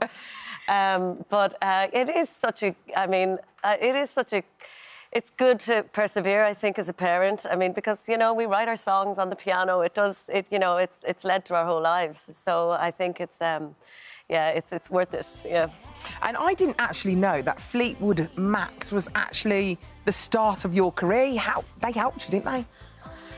Well, just for that, for Dreams, for sure. I mean, that was, the first time I remember, I was just talking about this the other day, I remember being in the first time in the UK that I'd heard properly our music being played was on Radio 1, and it was Dreams, and it was our version that we had done of Dreams, and that just happened by accident that we did that version, and it became then it just started to get played, and it became something bigger than we had even anticipated at the time. So. Yeah, I mean, there was a few songs before that were sort of slightly known, but nothing like the way that Dreams. Because it just went, didn't it? Yeah. Yeah, it did, yeah. Well, do you know what I loved about it as an Irish person was seeing traditional Irish instruments like the fiddle and the fiadog and stuff. Yeah. But in that kind of arena, seeing that on Top of the Pops, that was a really special thing. Yeah. And it must have been for you guys as well, was it? It was. I mean, well, you see, Top of the Pops was like a ritual in our house, watching that growing up. Yeah, to be on there with our music, you know, all of that, and with the Celtic instrumentation. I mean, it's you know, we've just come back from having toured in Australia and New Zealand, and we're in the Philippines and stuff. It was amazing, but like it's so strange how that music seems to just. It becomes universal. It's like, I mean, it gets everybody going. So yeah, it feels good. It's because the foundations of the music are so solid. I think because you're all really, really good musicians, and that's why it's timeless. That's why it kind of goes all around the world, and everyone just buys into it, don't you think? Thanks. Well, no, I really do. I'm just very proud of you. That's good. That's lovely. What's it like being on tour again, actually? I mean, it's been a while. Is it? When's the last time you toured? It's been a while. The last time was 2016, I think. So it's a while. But, you know, it was amazing this time. I mean, to go that far away, and people have waited a long time for us to come back, particularly the Philippines and Indonesia, and we got a lot of love, and it just felt great, you know, at this point to go back with nothing to prove, just playing to people who love your music. Isn't it? It's so nice. Do you enjoy it better the second time around, do you think? Definitely. I mean, I don't think we ever thought that we would go back to those territories, you know, 22, 23 years later, and think that we would still be doing big shows at that point. And of course, there's no pressure on you anymore, is there? There's no pressure. There's no pressure. You're just you're not more relaxed. They've made all their money, Al. They're completely minted. They're just doing it for the crack now. It is for the crack. Just for the crack. I love just all these great songs. All these songs are brilliant memories as well. You know, which one? I know you must have one that you just love playing the most. Which one is it? Imagine if I say something that's not on the record, which is likely to happen. Runaway is always very special. Favourite. Everywhere. Well, you sing it very well. Like you run away, run away. That's how I changed it a little bit, but yeah. Don't support this situation. Right we here. like it. We like this. Do you know what? I remember you was actually mentioning the same vein as the Beatles. How incredible is that? Do you ever think about that? Look how humble you are. Look, think about it all the time. It's nice to be mentioned in those terms, but, you know, as a band, you don't really believe those things yourself, you know. Can I tell you a little secret? As a 15-year-old boy in Ireland, I took up the bassoon to try and go out with your sister, Sharon. Is Sharon aware of this at all? Yeah. She is now. Yeah. The bassoon teacher said you're not good enough, and it never happened. And it didn't work. No. Was she even aware? She is now. She is now. She is now. I was young and in love. I was young and in love. It might be too late. Thank you, guys. Thank you for joining us. Thank you. The new album is out. The best of the cause. Thank you. There we go. Look at that. Fantastic album as well. You can read all the lyrics and everything. Old school stuff. Love it. Right. Come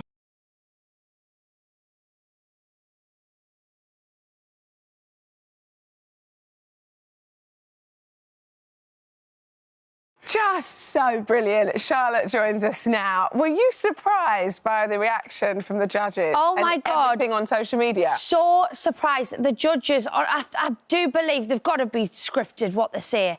They were saying I sounded like Joss Stone. Listen, I will take that all the way. Did you know you could sing? Well, I was a bit of a shower singer, a bit of a karaoke singer. Listen, I'm no Mariah Carey or Christina Aguilera, you know what I mean? Or Rochelle. Oh, but... Listen, but I can carry a tune. Yeah. Well, you can more than carry a tune. Is this now something that you feel a little bit confident in? Is this a new direction for you? No, I can't. Right, listen, I came back from doing the Masked Singer, which was such a great experience, right? And I suddenly was on a flight going somewhere, I can't remember, and I got a text off my agent and she went, "You won't guess who Paramount Plus want to sing on their festive advert." Stop. And I was like, what? This can't be happening. It can't be me. Anyway, I lost signal on the plane. So I couldn't actually get the answer until I landed 6 hours later. So I was on the edge of my seat. And then when I landed, she was like, "It's you." And I was like, what? No. I'm singing on Paramount Plus. Paramount Plus, the one that does films, like a huge, huge thing. And they want me to sing for their festive advert. Right. Oh, my goodness. So this is now a new thing. This is a new chapter. Do you know what I love about the Masked? What I love about the Masked Singer is that I'm guessing because you're dressed up and you're singing and dancing in an outfit, you feel a bit more confident. Yeah. How did you feel, you know, dressed up singing like that? Right, so I was confident, right, but I got there and I really, really believed that it wasn't live singing. I thought, you're wearing the mask, no way, it'll be too muffled, they'll never be able to hear it properly. They must pre-record it so I don't feel as bad because I was so scared. I got there and they went, "So live singing Saturday night, are you ready?" And I went, "What?" They went, "You have to sing the whole song out there in front of a Spice Girl." Oh, yeah, I mean, there's pressure there, isn't there? So I was terrified, honestly, but I couldn't back out by the time I got there. It's a long flight. The deal's done.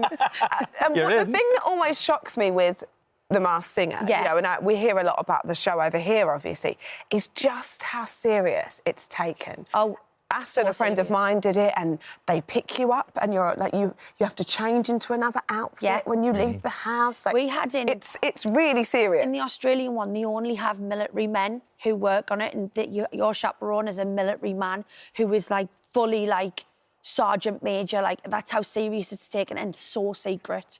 Wow. So did you have a clue about anybody else? No, Not literally until I watched it and it came out and the masks were being revealed. That's when I realised who everyone was. LaToya Jackson was in mine. No. Yeah. Singing in it. Yeah. What's surprising to me is you just don't realise, do you? When you're here and you watch telly over here, I used to love Geordie Shore. Mm-hmm.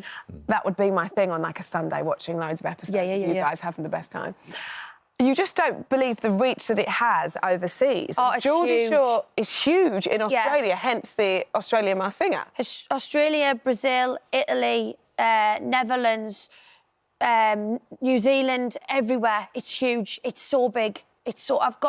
I feel so lucky that I've had the opportunity to fly all over the world and work in nearly every country. Isn't it great to find out new things about yourself, though? The fact you can sing, I know. go off in these pathways. It's brilliant. Yeah, I know. Look, you're nearly taking my eye out with the sparkles on your left hand. Look at that engagement ring. I'm newly engaged, everyone! There we go. There you go. I'm getting married! He's hiding. Jake is hiding in the background behind the Christmas tree. So where are you, Jake? Oh, my God!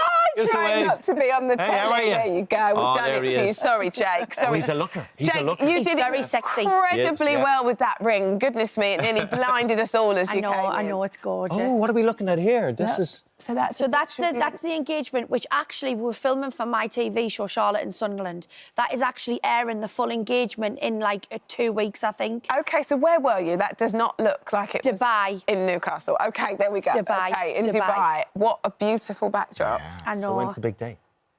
Not for a while. I want more babies. Okay. So that's my priority. I love to have a long engagement. Can't wait for the wedding, but I think 2026, 2027, more babies are my priority. I love being a mum. Do you? The best thing that's ever happened to us, Rochelle. It's just so fulfilling. And it just changes your sort of the level of importance of everything, It does. doesn't it? I even feel like I got a little bit emotional saying that because, no, honestly, I just love being a mum. It's just changed my life. I feel like the person I am now is just... That is so special. She's made us feel like I'm born again. You can see that. You can see that. How It's many so would you like to have? lovely. How many kids? 5. 5. Jake, run. Run, Jake. Let me just tell you one thing. I'm at 3 and girl... 3? I know, 3 would be good. 3 would be good. 4 in my house. 4? And when they get to their teens, you'd be crying for different reasons. Well, girls in their teenage years are meant to be the worst. I was bad for you. Yeah, and we've got a lot of that door slamming to look forward to. Yeah, we've got a lot of door slamming. That's what I remember. I was a gorgeous teenager. They can turn out. Boys are great. It's girls when they get the periods. Tell me about the singing. What next? Because a little door has been opened here. Yeah. And you could stride right Festive through it. advert. Yeah, why not? Christmas album next year? No, I'd do a charity song. Okay. I'd do a charity song for a breast cancer charity because my mum just had breast cancer. She's had the all clear, which is amazing. Brilliant. So I'd like to do something to raise some money, maybe for the ward she was on. They were really, really great. So something like that, but I don't think I'd go seriously into it. I think people might laugh. No, because hey, we heard you sing. You can really sing. Maybe musical theatre? Maybe a musical? I don't think I could be bothered. I'm quite lazy sometimes. She's busy. You're gonna have She's got 5 her kids. hands full I need to have my children. She's got you know. 5 kids. She's got a wedding to plan. I've got to plan it all in. Well, listen, if anyone can, you can. Yeah. I get that feeling about you. Whatever you put your hand to, it somehow happens. Hopefully. I hope so. I like the way you reveal live on television to Jake, your fiancé, that he's going to have 5 kids. Yeah. He looked there you in... go. He's so pleased he came to work with her today. Thrilled. Would you like to tell me before you say it on TV? Well, That's what he's thinking. congratulations. Thank you so for much. everything, and congratulations as well, your mum getting the all clear. That's brilliant news. Oh, I know it is. It really is. We're all over the moon. Good luck. We'll Have a see you great back on the Christmas. sofa next year with your Christmas album. Okay.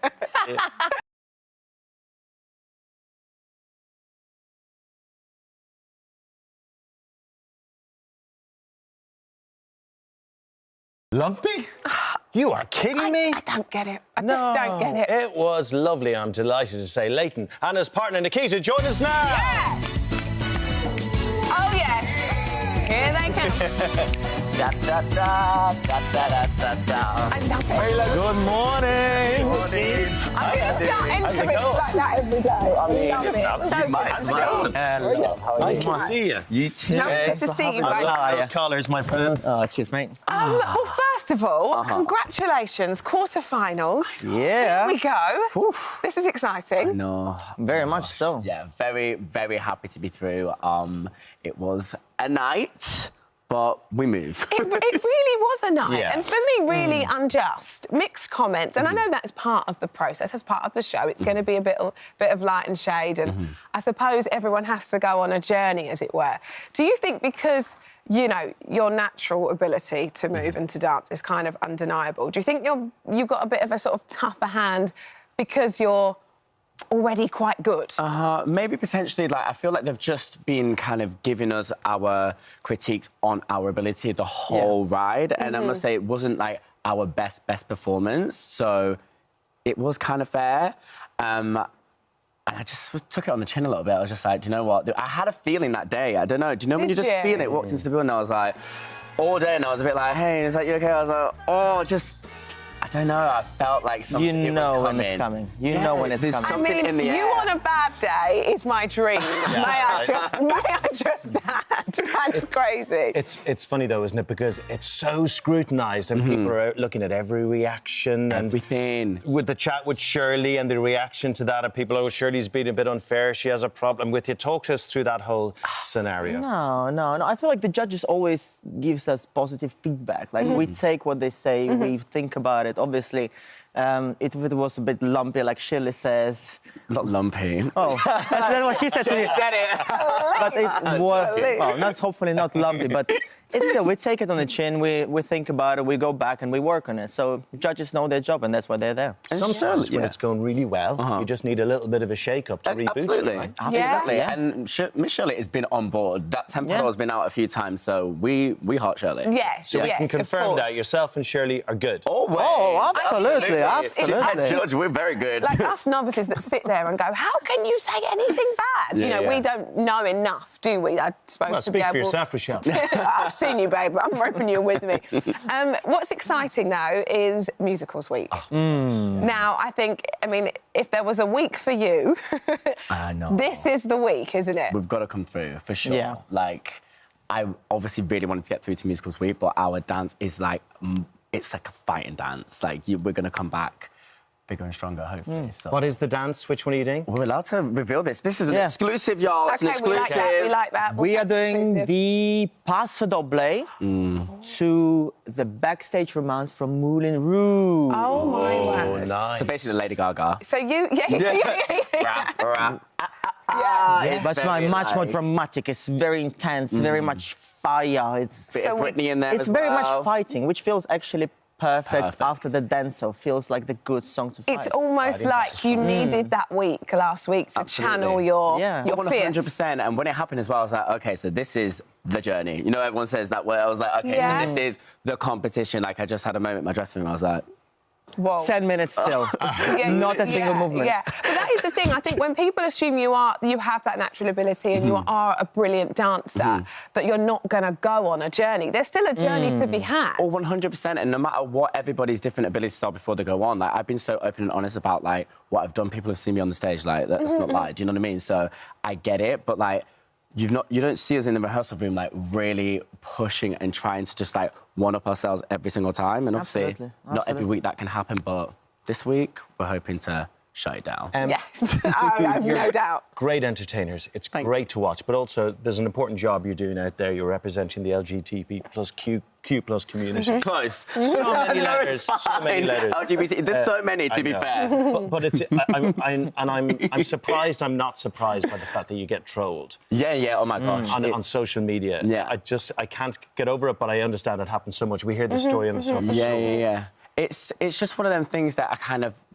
I had in my mind that maybe it would happen, but then, I don't know, it's like, really? Are we still there? We always like to think that people like that don't exist. Yeah, but I think it's more so because I'm quite effeminate sometimes and I would like to wear this and I do, like, whatever I want, and the team are really behind us. It's like, can you not just dress as a man? I'm like, please, please, please, put a suit on. I'm like, God... I'm expressing myself in the way I want to. Absolutely. You're wearing a suit and you look absolutely... I'm wearing a suit now, you know. Honestly, maybe I should have put a shirt on. Honestly, also just to see, like, we get a bit defensive of our partners, and just to see sometimes people speaking things or saying things that shouldn't be saying, and just to see sometimes things also get to him, and that's a personal side. And I find it a bit sad and unnecessary, because in the end of the day, we just want to make people happy. We just want to be happy. We just want to put on a show, and that's about it. You are human, and you know those words do land, don't they? Yeah, you know, there's somebody behind that phone that's going to see that. Exactly. I'm sure you know how it feels. Like, you can have 1,000 amazing messages and there's just one being like, oh, da-da-da. You're like, oh. But in these moments, I've said it before and I'll say it again, even Beyonce has haters, so let's make it. You know what I'm saying? So joyful what you're doing is so joyful, and everybody loves you, including, and of course, your mum. Mum's on board. She's so on board. She sent us a little message. What? Yes. Stop. Yes.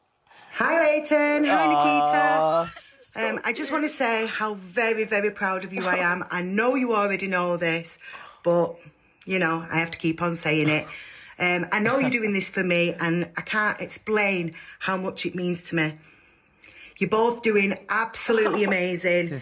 Keep on doing what you're doing. Keep on enjoying it and be the fantastic couple that you are. I can't wait to watch you on Saturday. Love you. Bye. Love you, Mum. I mean, no one's comments. You can, all the judges in the world, the comments will never land like your mum's. So cute. How does it feel having her as such a strong support system behind you? It's adorable. First of all, love that she snuck into my room to record that. Did she? I redecorate my room, so I know what you're doing there, Mum, but love you for that. She wanted the aesthetic look. Yeah, she's going for that. She had a little look in the drawers while I'm here. Probably. Sometimes she says she goes there just to be calm and, like, sit on the bed. No, she love her misses to you. bits. Yeah, she's... No, we went back home, didn't we, to visit the family, and, you know, I kind of left home at 12 years old, so, like, I've just not been around that often, and, like, all of a sudden, every Saturday, I'm, like, in my family's homes again, on TV, but, like, I'm there, and they're kind of, like, going on the journey with us, and they've done so much to kind of get me to this place, and all the noise and all the silliness, like, I don't really care too much about other people's opinions. It's more about, like, family, friends, loved ones. We just want to do them proud, and that was really special. Well, you've more than achieved that. She's delighted. Good luck for the weekend. I can't wait to see this. Go smash quarterfinals. We will. Thank you. Well done. Keep doing what you do. You make us happy every single weekend. It's just Thank pure you so joy. much. It really is. Thank you so much. Thank you. Thank you.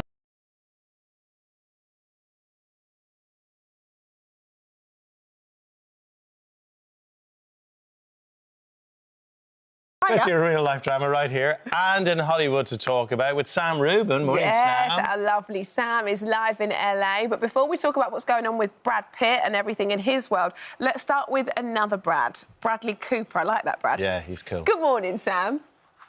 Good morning, Craig and Rochelle. Nice to see you both. And we have Christmas decorations here. This from the Grove Shopping Center. I don't know if you have a reindeer going through your heads, but I've got that here. It looks good on you, Sam. It looks good. You wear it well. Thank you very much. I tell you what, you know who's going to wear perhaps an Academy Award well is Bradley Cooper, who is not only getting Oscar buzz for acting in this movie, Maestro, but of course he directed it, he co-wrote it. This is about the famous American conductor, Leonard Bernstein, and you're going to see a little bit of a sneak peek of the movie, then conversation here with Bradley and Carey Mulligan. Watch this. Hello, I'm Lenny. Hello, Felicia. I love people so much that it's hard for me to be alone. That music, it keeps me glued to life. I don't even know how much you need me to. I might. If summer doesn't sing in you, then nothing sings in you.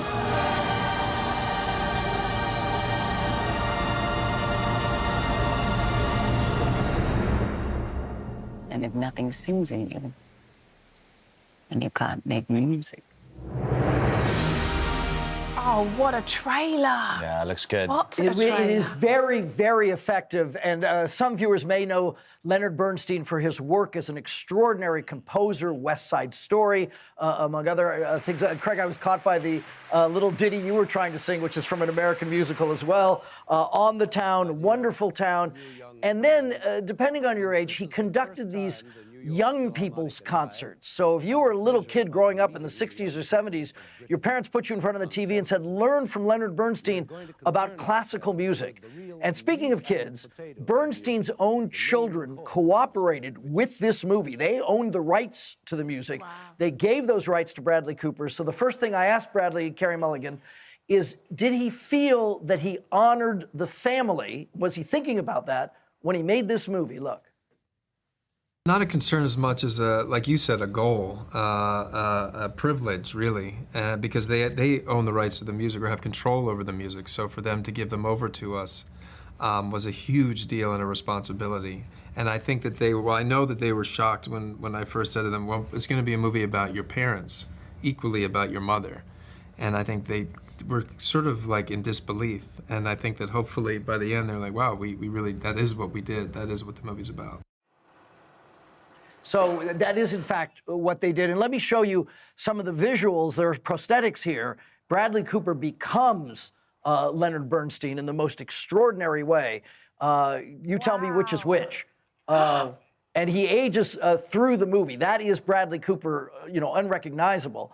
Real Leonard Bernstein to the right, Bradley Cooper to the left. So we've seen prosthetics help other people get Oscars, and it may well happen to Bradley Cooper. Carey Mulligan is terrific here as well, and she talks about the relationship this couple, a married couple, had in real life, and about working so closely, so intimately with Bradley Cooper on this movie. Lenny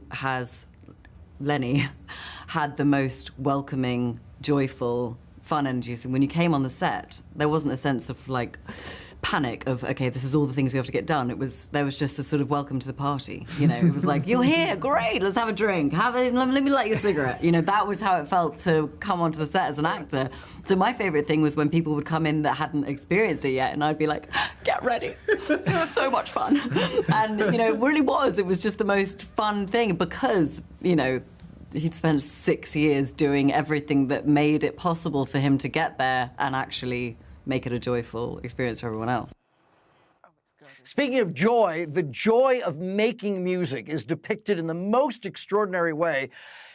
Leonard Bernstein, obviously a conductor, and Bradley Cooper at the lectern with the stick in hand has these scenes of masterful conducting. This scene, shot in a church, is absolutely magnificent. And Bradley Cooper spent a long time working with real conductors to learn how to conduct.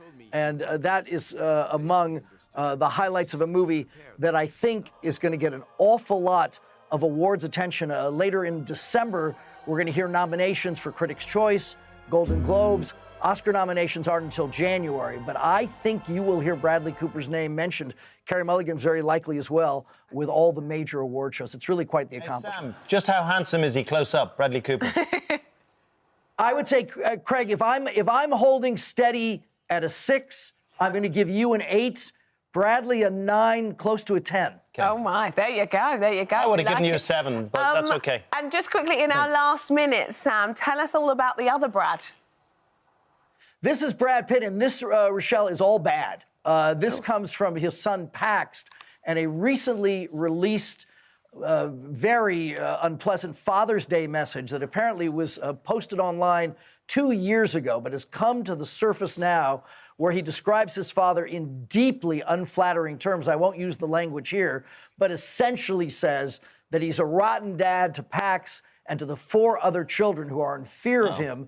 As we know, the two have had an extraordinarily, Angelina and Brad, contentious divorce, and often in a very contentious divorce, the kids, as it were, are the casualties, and this missive is just, it's the last thing any parent would want to read about themselves. Yeah, so absolutely. Every parent's worst nightmare. Well, there's poor kids having all that stuff public as well. Sam, thanks so much. I have a little bit of a problem when you said I was trying to sing. I was actually singing, so... I'm with Sam. He was trying. Thank you, Sam. I think successfully. Thank you, Sam.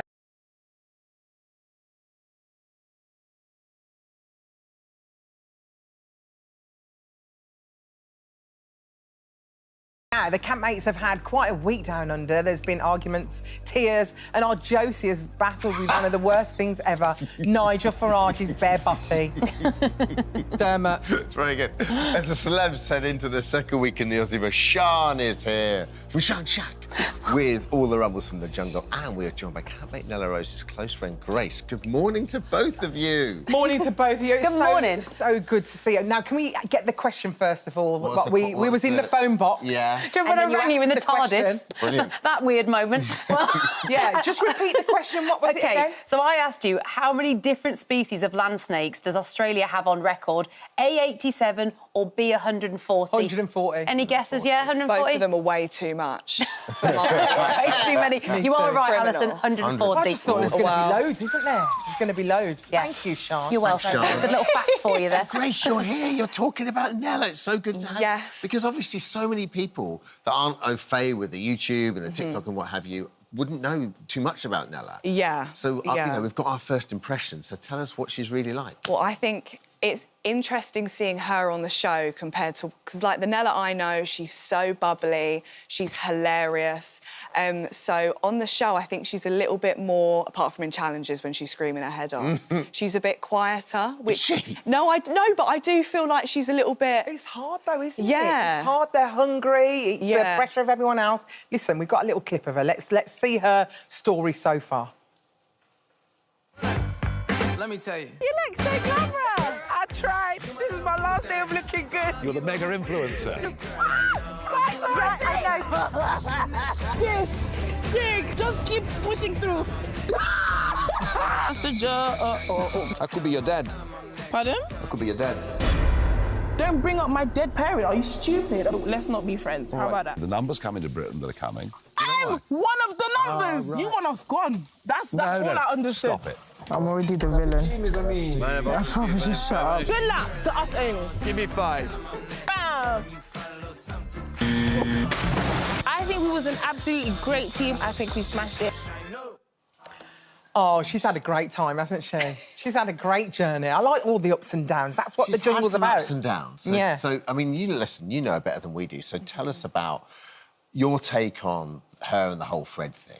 Do you know what? I was shocked when I saw it because I've never seen Nella like that. So I was thinking, oh no. But I do think she will redeem herself. Like last night's episode in the challenge, it looked like they were getting on again. That's the thing. So, Right? They look like they're kind of bonded. Yeah. Do you think she needs, or do you think she has it in her to take Fred to the side at one moment and just kind of clear the air? I think it's going to be one of those things where they're not going to address it, they're just going to move past it. Like, it's not going to be a thing, which I think is good. You can't live there for, like, 3 or however many weeks and not speak to the other person. Do you think you could do this show? Absolutely not. Like, if I could just lay there in the sun for a bit and just chill out, I'd be all right. But with the maggots and stuff, no way. No way. You say that, but you did that show. Didn't you do the tight walking? Yeah, I got thrown off a bridge. And that was horror. Like, you were the funniest on it, though, honestly. I could see you in this show and I reckon you'd absolutely smash it. I'd just cry the whole time. I'd do a Jamie Lynn Spears. So, Grace, do you think Nella has more to say to Nigel Farage? I do think so, I do. But I quite like the fact that they both don't agree on a lot of things, but they're still friends. So it's quite nice to sort of see that happen. I think you can take that into normal life. Why wasn't as well. she like that with Fred? Because that's what a lot of people That's are saying, true. aren't they? They're saying, Yeah. OK, Fred made a mistake, a I genuine think- mistake. yeah. Whereas apologise. Maybe you've got it's the proper issues, topic. like proper issues with Nigel. I think it's the topic, and I feel like, you know, people grieve in different ways, and I think maybe it was just a really sensitive thing for her, and she just took it really personally. Yeah. But is it weird watching your mate on TV and you can't even contact her or phone her or I wanted text to her? pick up that phone and go, pack that in. Well, that's a good question. What would you, if you could speak to her, what would you say to her? Oh, let's do the call now. Yeah, right. This phone. Oh, sorry, yeah. Yeah. Hello? Oh. Grace, you all right? I'm in the Nella, jungle. Nella. How you doing? Well, hang on, are you playing the part of Nella? Yeah. Oh, I see, go on. Well, she's got a different accent. Yeah. She's got a Brummy accent. Nella. Here we go. Grace, what go on? You need to pipe down now. What? Yeah. I'm having a lovely time. What are you on about? Give Fred a kiss. Right. Give him a kiss, make up, tell him to keep his top off too, I'm enjoying it. And just maybe stop screaming as much too, but apart from that, smashing it. Thanks for the advice, babe. Anytime. Thank you for the advice. Anytime, yeah. See you later, Grace. All right, bye, have fun. By the way, I Yeah. actually really fancy Fred. Yeah, well, you're only human. Come on. She's a good life coach. There's the call. I am. Good. That's good.